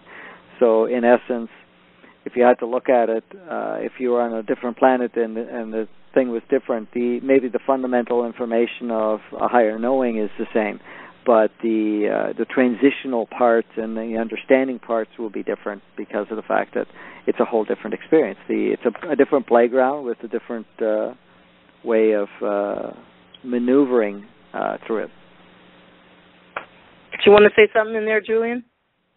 Well, there's been a great deal of many thoughts that I've had with regards to you know, what happens to the old shows and conversations that I've had. I mean, I've made a lot of friends, and a lot of friends that are still with me, and I still, you know, in contact with, that you know, that listened to my material as it was coming out, and we all sort of grew through that. You know, not just me, but everyone's participation with me, and you know, all of us are kind of like in the same. Well, not the same, but we're all, you know, very cognizant of each other's development through that process. And, you know, and I've wondered, you know, are my shows going to be useful to others that, you know, might come across it? And really, I basically just bless those experiences to be, you know, whatever they are. I basically choose not to wrap my mind around it because, honestly, it doesn't really offer me too much in the way of, you know, the kinds of benefits that I care my mind to get affixed to. You know, do I become a celebrity because of all my recordings? I don't really care for that. I already figured out I don't care to be a celebrity. You know, I don't care for a lot of things. Not that, you know, it's not valuable to many and not valuable to others to perhaps to find someone who is ready to be that kind of mentor, but in the end, you know, it all centers around I choose to be who I am today, and I may not talk to anybody, you know, starting tomorrow, but I know that you know, I'm holding my present moment, and that's where most of my focus goes. Just about all my. Yeah. My heart in the shows, my shows, other shows, is just to get out there to humanity. And I come from this, you know, you have something, don't waste it. Bring it to the optimal point. You know what I mean? I don't know. Yeah, absolutely. Yeah. So, yeah, just get all the good juice squeezed out of it to the last drop. You know what I mean? In anything, you know, for not me, for everybody. You know that. And well, so even watching are not going to get to the last drop. They're infinitely going to continue. Oh, okay, that's right. Everything's limitless, right? That's right. Yeah, there'll always be another great show to have that talks and explores ways that we haven't before, and you know, different dynamics, bringing different people together, and things like this. They'll always be out there. It doesn't take too much to really take the paradigm shift to the next level of awareness. All things are possible. All things are possible. And nothing is finite or whatever. It just keeps expanding. That's our natural essence. I mean, even Source itself is why do we have all these worlds? Why do we have these universes? Why do we have all these physicalities? Why do we have fragmentations? It's always ongoing. Now, more further play, further exploration, further discovery, further enhancement. I mean, it just is. That's our natural state. We're going to continue progressing forward all the time. It's never going to stop. It's not like, whoa, we came here, we're done, that's it. It just keeps going and going and going. Mm-hmm. Wow. The play just changes, that's all. Okay, Julien, can I ask the Pleiadians a question? Absolutely. Okay. Tell me when you're ready. I'm ready. I'll just, after the question comes up, I'll see what it takes to focus on exactly, the way that they want to bring it forward. Okay, well, this is actually a follow-up question to the statistics they gave. Remember the statistics they gave? Yeah. About the lighting up and any other statistics they want to bring forward. Do you guys have a statistics report for us and anything you want to share in statistics for the highest good of all concerned? Let me, they're moving about here a little bit. They had some anticipation that this question might come. Really? Cool.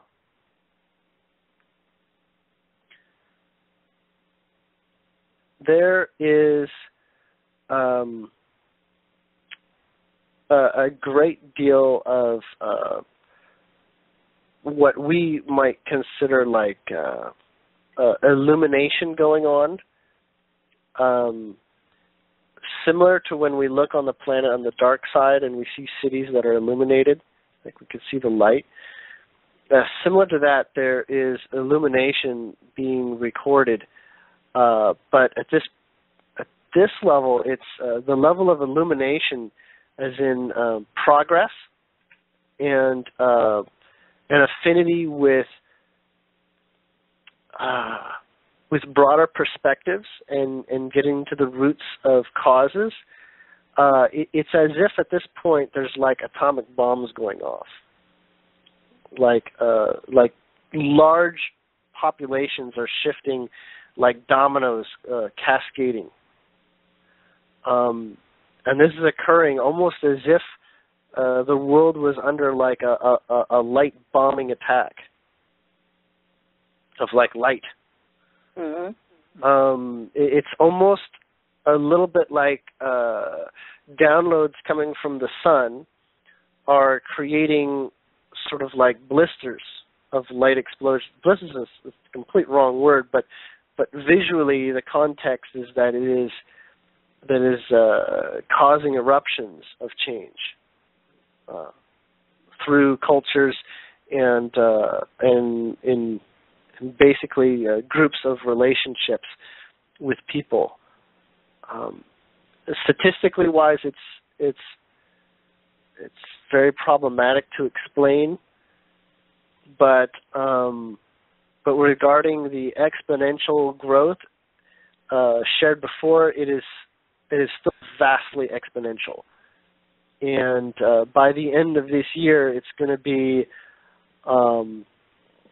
They don't quite understand what could happen beyond this year with regards to that escalating. So something's going to happen.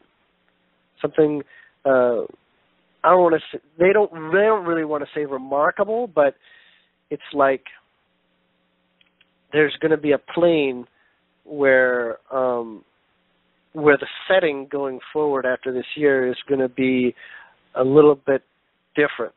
Like I have to work with a whole different set of recording mechanisms and tools. Does that make sense? Like the experiment moves on to needing new tools to measure it. That's basically within the statistical sense. because the numbers are moving not just rapidly in terms of regions, as was discussed before, but like the pockets are very, very pronounced. Like lots and lots of pockets everywhere. People getting together in groups, finding groups, resonating and taking conversations, just like in like a bar even. You might end up with the whole bar talking about the next degree of enlightening conversation. And walk away with that, feeling different and taking that experience to the next level. There is somehow, it's as if it's almost an anomaly that it's not on mainstream media. Almost as if that's an intentional, blanketing the fire sort of effect. But it's happening anyways. And it's happening, well, can't even really explain why it's happening, but that's the observation at least. Something's happening, what you're trying to explain? It is happening just about every, several miles, essentially. What's happening again? That these little craters of explosions of light are happening within miles of each other. Wow. Like all over. The light quotient that was referred to before is in the margins of if you're going to average it out, it's somewhere between 5 and 7% increase in almost all areas. Of people lit up. Awake. Of overall illumination. These are like small fireworks sort of effects. Creating illumination. Does that make sense? Mhm. So something to that effect. It's also reminiscent of when you see like a stadium and a bunch of people are taking pictures in the dark. There's like dozens of flashes and stuff. It's that similar type of visual that they're showing me right now.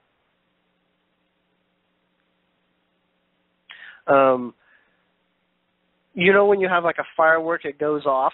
It goes like a boom, and then sometimes you get like these secondary like crackling, like crack, crack, crack, crack, crack, crack, crack. Right. It's as if that is what's transpiring.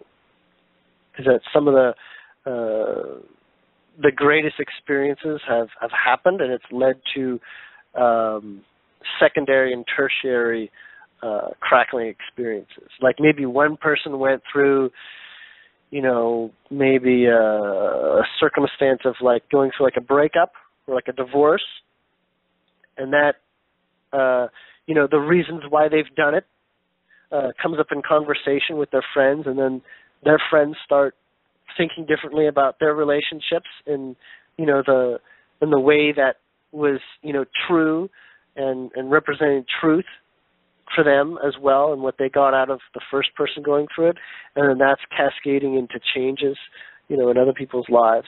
And these are taking place beyond basically what the programming of the television appears to attempt to stem.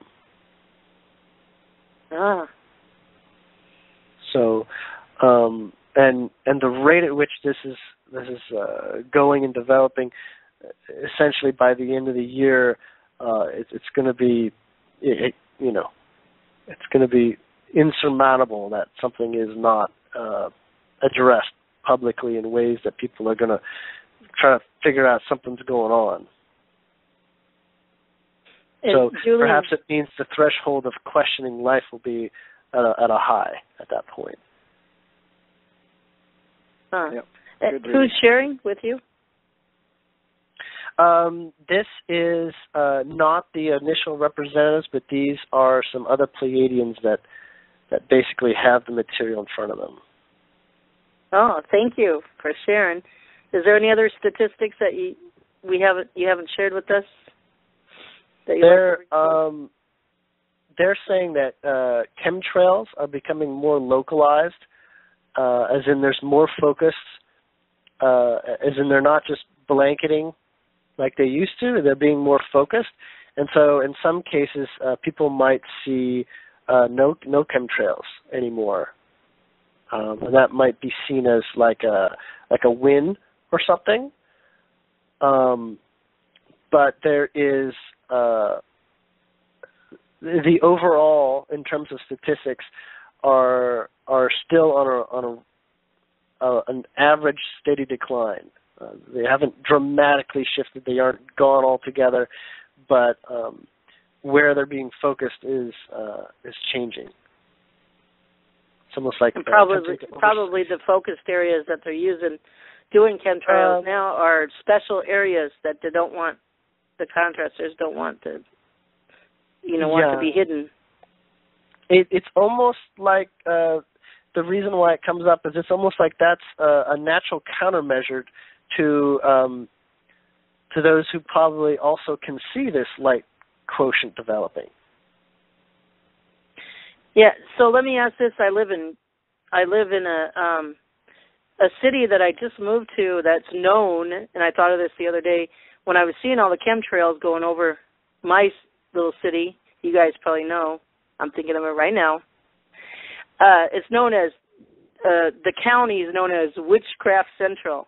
Well, come on, if somebody's going to label and propaganda that, then it must be very special.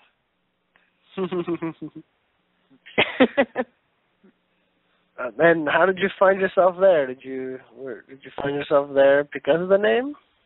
No, I found myself there because I had to move because he was selling the house, and I had to find a place where they take 2 dogs and 2 cats. And that was the next place that showed up for you then.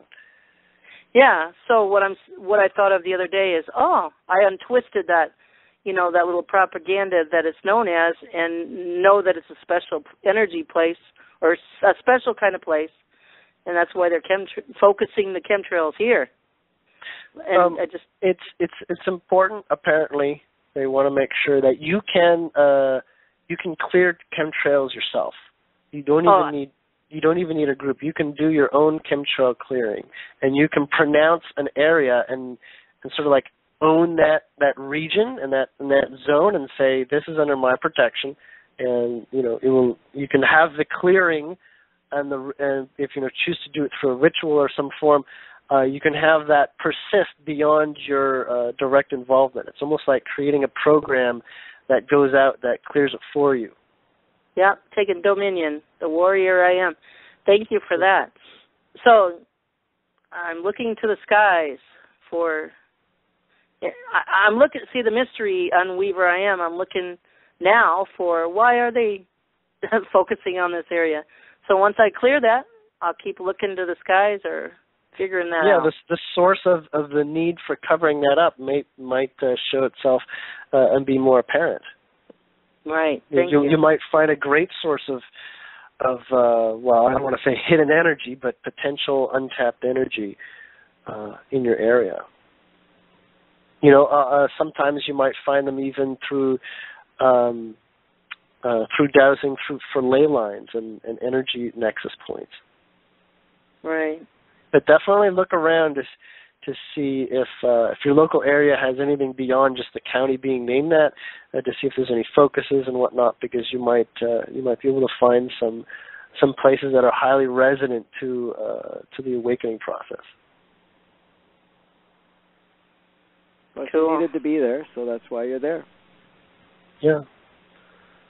Yeah. But I suspect it's not going to be too hard for you to find. Mm-hmm. Okay. Especially if they say there was some, witchcraft rituals done somewhere, then you'd be like, oh, wow, I definitely want to go there. Well, yeah, they have a Halloween parade and all that. It's just widely known, this county. Or, it's just a saying, whatever. But I got the clue.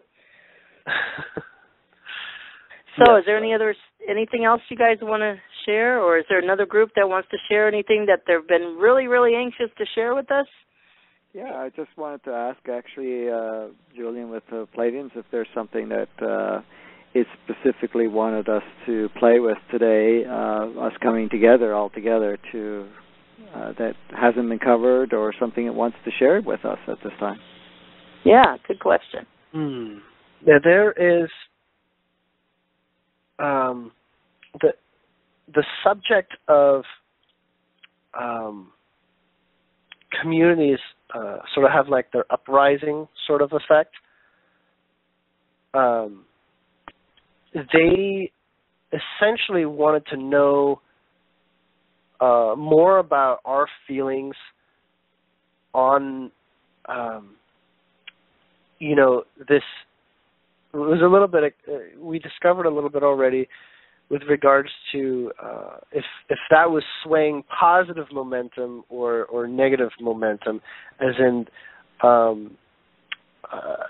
if we felt that those actions are being steered to create greater disconnect from each other. But their sense is that it's this unity in purpose, like a double, edged sword or something like that, is both as positive and as negative in terms of progress. But they're wondering, with regards to people like me and Franco, if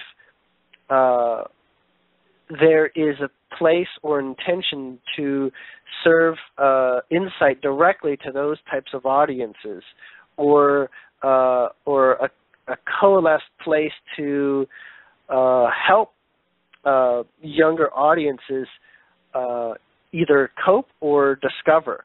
Now, they are familiar with the Collective Evolution website, and that is basically what they're talking about is more than one collective evolution type of presentation, because that's one of the primary ones they've discovered. But there's even some that are not in America, like in Syria and in other places like China, where they have like their own sort of place for younger groups to assemble in conversation.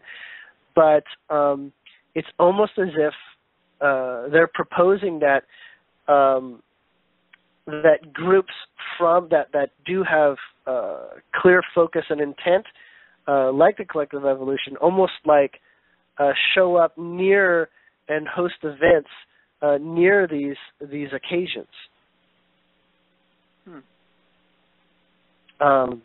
Not exactly at a location, but like nearby, and effectively offer a place to raise the level of conversation and understanding.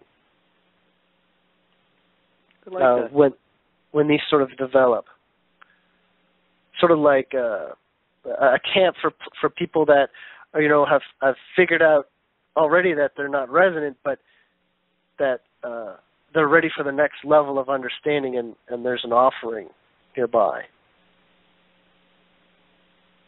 And to discuss it, at the more, I don't know exactly what they're saying, more resonant truths, rather than focus on the issue itself. It's almost like the issue is just to get the thinking to develop, almost.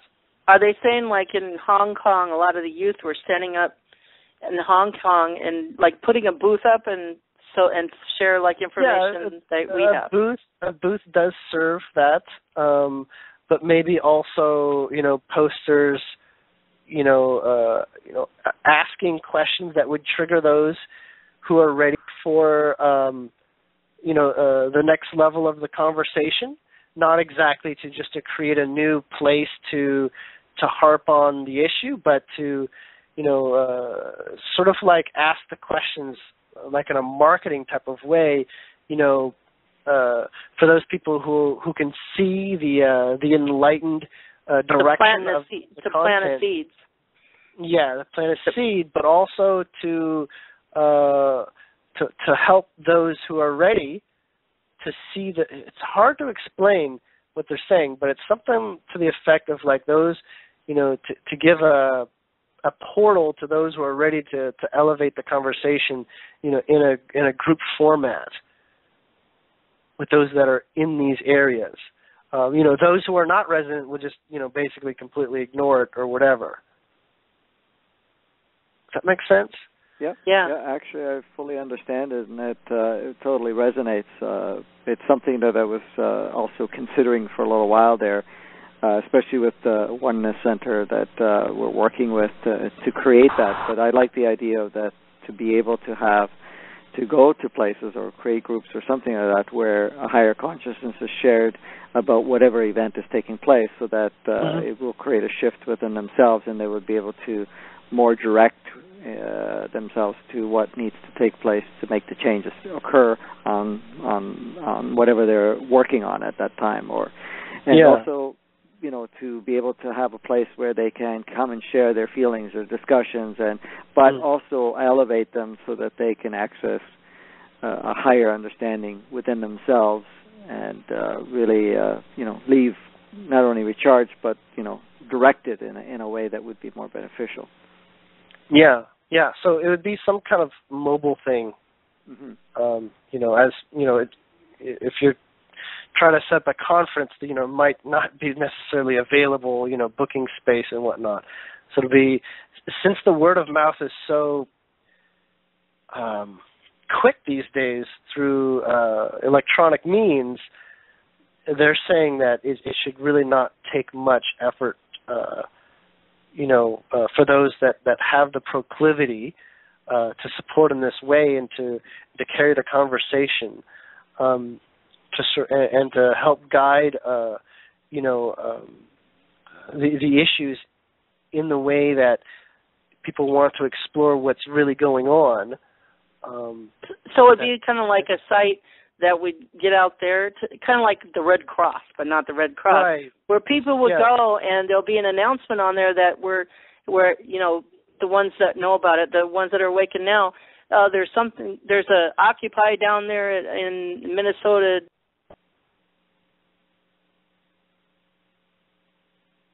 Hello? I think we lost her. You still there, Julien? I am. Oh, okay. And she might have muted herself, or something happened on her end. Well, anyways, I think that's. I'm not even sure if that was a question or if that was a proposal at this point. It sounds like a proposal. It sounds like a proposal. It's a bit. I got dropped. And they're not sure exactly who would, but they're asking more if we, you and I, and perhaps even others, perhaps listening to this recording, had considered or are interested or something like that. Here I am. And so I'm not even sure how to answer it myself if I'm ready to do, travel or whatever. But are you guys there? Yep. Yes, we are. Oh, we wouldn't have to travel. We would just get a site up going, kind of like the Red Cross, and then there's tons of people awaken around the world, and then come up with the platform and a plan of bring a booth, whatever, down there, and go down there and come up with just a flyer or whatever, and we could come up. Those who are in the area already, who are Yeah, so we'll put it out there, and people get inspired. And Franco, because there's a lot of wanted to create. There's a lot of unlocked energy potential coming from these. Sorry, I go ahead, Franco. Franco? Yeah, I'm still here. Go ahead, you guys. Okay, I missed part of what Julien was saying, so I didn't. Go ahead, Julien. Then. Sorry. They're basically saying there's a lot of dismantling of energy, and that energy has sort of like freedom to roam and to explore and to delve into new concepts, and everyone is doing that and harnessing in their own way, and perhaps even as in terms of small communities developing. In the moment, with regards to where the conversation takes itself, or what have you, and sometimes that energy apparently is attempted to be harnessed by the opposing factors, such as, riot police or something like that. It's almost like trying to turn that, but, turn even a peaceful demonstration into a violent one, because the energy is right for the taking, sort of thing. And they're wondering if there are not, ones that want to offer even a greater offering to take that energy to the next level of discovery. Right. Just not exactly on the vicinity, but near the vicinity, so that it's easy for people to approach and to participate. Yes, and we could also do it in a way that by offering much more knowledge and clarity and so forth, so that while they're being organized, they're going in a synchronized organization where it has a direction and a consciousness that doesn't allow them to be harnessed for the opposing side, where there's a certain level of clarity just before that. So anytime that something's building up is to link with them and share something or give them something that they can expand their own consciousness, so that when they go there, they're going in not...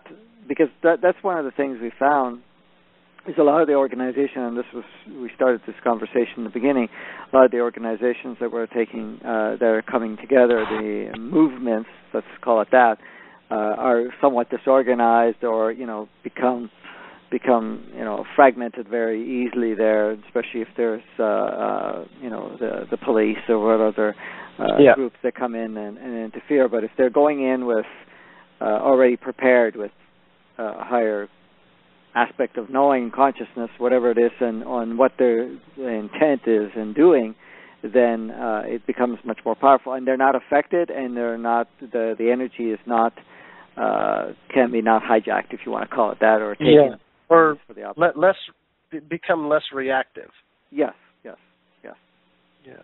And then so the point is, if they're coming in with a certain energy, a certain way of being, even if the other side was coming along and trying to persuade them or to force them off or anything of that nature, they will feel drawn to participate with them, with the group, rather than holding up against what the cabal or whatever would say. And we've seen bits and pieces of that too happening, where the police may have been first trying to control what they call the riot or whatever it is, the groups, but then they started to become part of them. They started to facilitate them, and that can become widespread. Yeah, because I think some of that has also been from the attention from beings that know that there's a high potential, and they, like guides and whatnot might, or other sorts of, extra dimensional support to try to, steer and support those who are in a position to also sort of like elevate the experience. Right. Yeah. But I did not sense that there was anything else that wasn't even pending, but they had that going. And that's sort of a discussion that they're having. They don't know exactly how to operate with those as of yet. They don't want to do any sort of like, flyovers or anything like that. But they are noticing that some of the other extraterrestrial races are interested in making demonstrations where people are focused.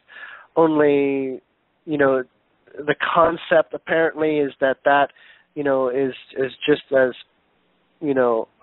just as much an opportunity for something positive as for negative, and it's not really that helpful. Besides to let anyone there who notices know that it's being looked at from a larger scale. Mm-hmm.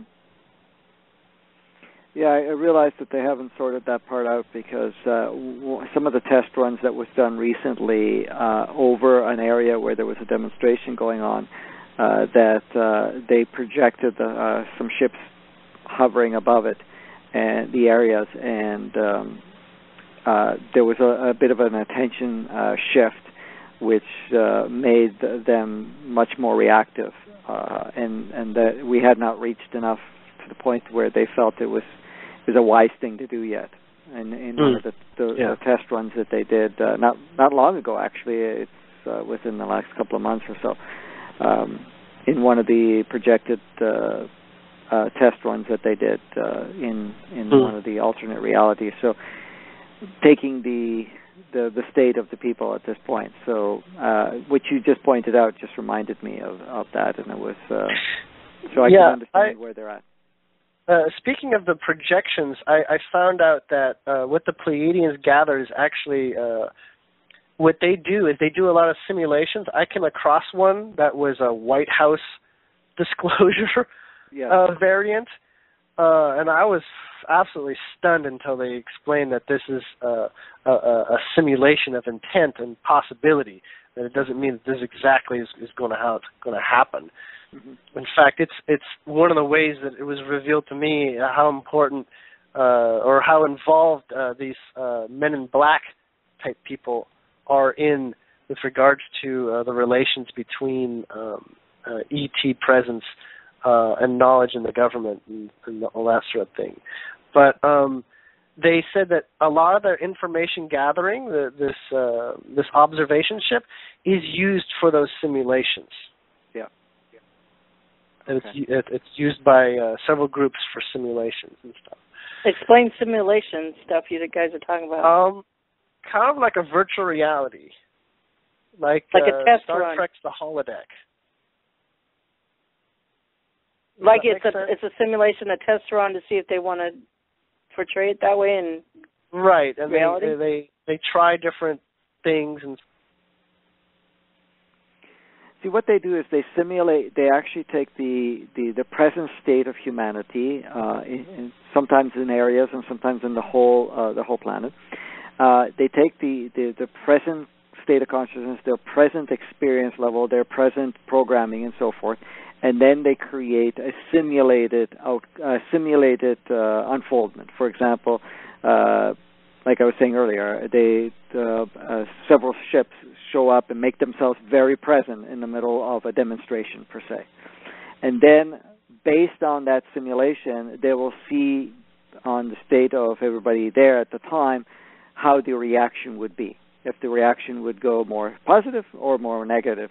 And then they weigh it to see if they can progress the simulation further to see if it goes negative, if it quickly switches to more positive, or if it just becomes more dense and more, and that's how they do it. And they do a lot of different tests or simulation runs to prototyping, really, in a sense, if you want to call it that, different events. And that's quite active now, in a sense. And that's why a lot of the things that were going to play out either got delayed or got restructured, or the different things have been because of the simulation. So it's a very powerful and active tool that they've been using. Okay, I'm back. I just caught that. I wasn't sure exactly how much, but they've definitely sort of wowed me with their. It's I don't know if it's holographic technology or not, but it's very interesting.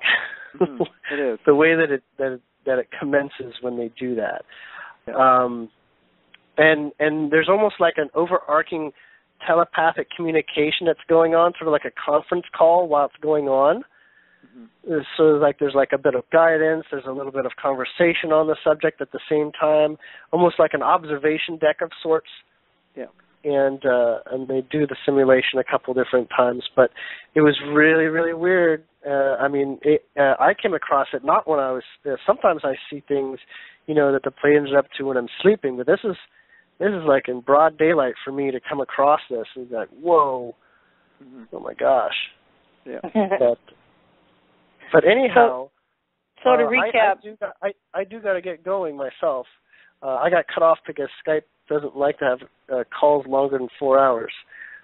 But so to recap, they're suggesting like a mobile thing to the different places that are standing up for people. So what you just explained. They're making it very clear it is a thought. They're not proposing with any authority behind the need to take that action. But it would help, though, right? In those situations, it would make the standing up a little more positive, we think. Yes. And if there are those that are interested in actively, wanting to be guided to how to do that, that information is available. And there are,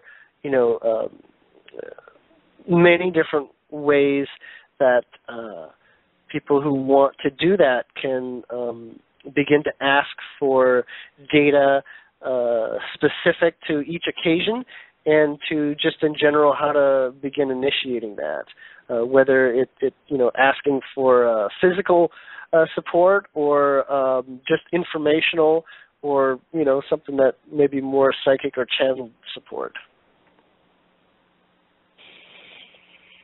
Yes. Any other questions, Franco, you have? No, I mean, we can go on and on, but we'll have to do this another time. I know Julien has to go, and I was supposed to go about an hour ago, so we'll cut it a little shorter. But it was if you'd like to chat more about this, possibly what else we can work together with, then we can set up something that we can kind of chat over Skype or over the telephone, or even do it on another show if necessary or beneficial at this point. Sure, we'll feel that out, I guess. Yeah, absolutely. Okay. I wanted to make one clarification. I gave you the wrong website. It is onenesscenter.ca if you want to access the two Riding the Wave events that were to assist with the 3 months that we're in the middle of at this point. So it's onesscenter.c. C is in cat, A is in apple, ca.com. Yeah, and center is spelled the Canadian way or the English way, which is CENTRE, not ER. Ah. Okay. So I know the Americans spell it the other way, so in essence, then they can't find us. So it's oneness, or one word, oneness, then center. There's no space or anything. .ca. And if you go under upcoming events, you'll notice Riding the Wave, and then if you go to the bottom, you can access both the first and the second, and the full live stream, full videos and sound, everything. Well, very cool. And Julien, you want to say anything? Well, I've just enjoyed this interaction immensely.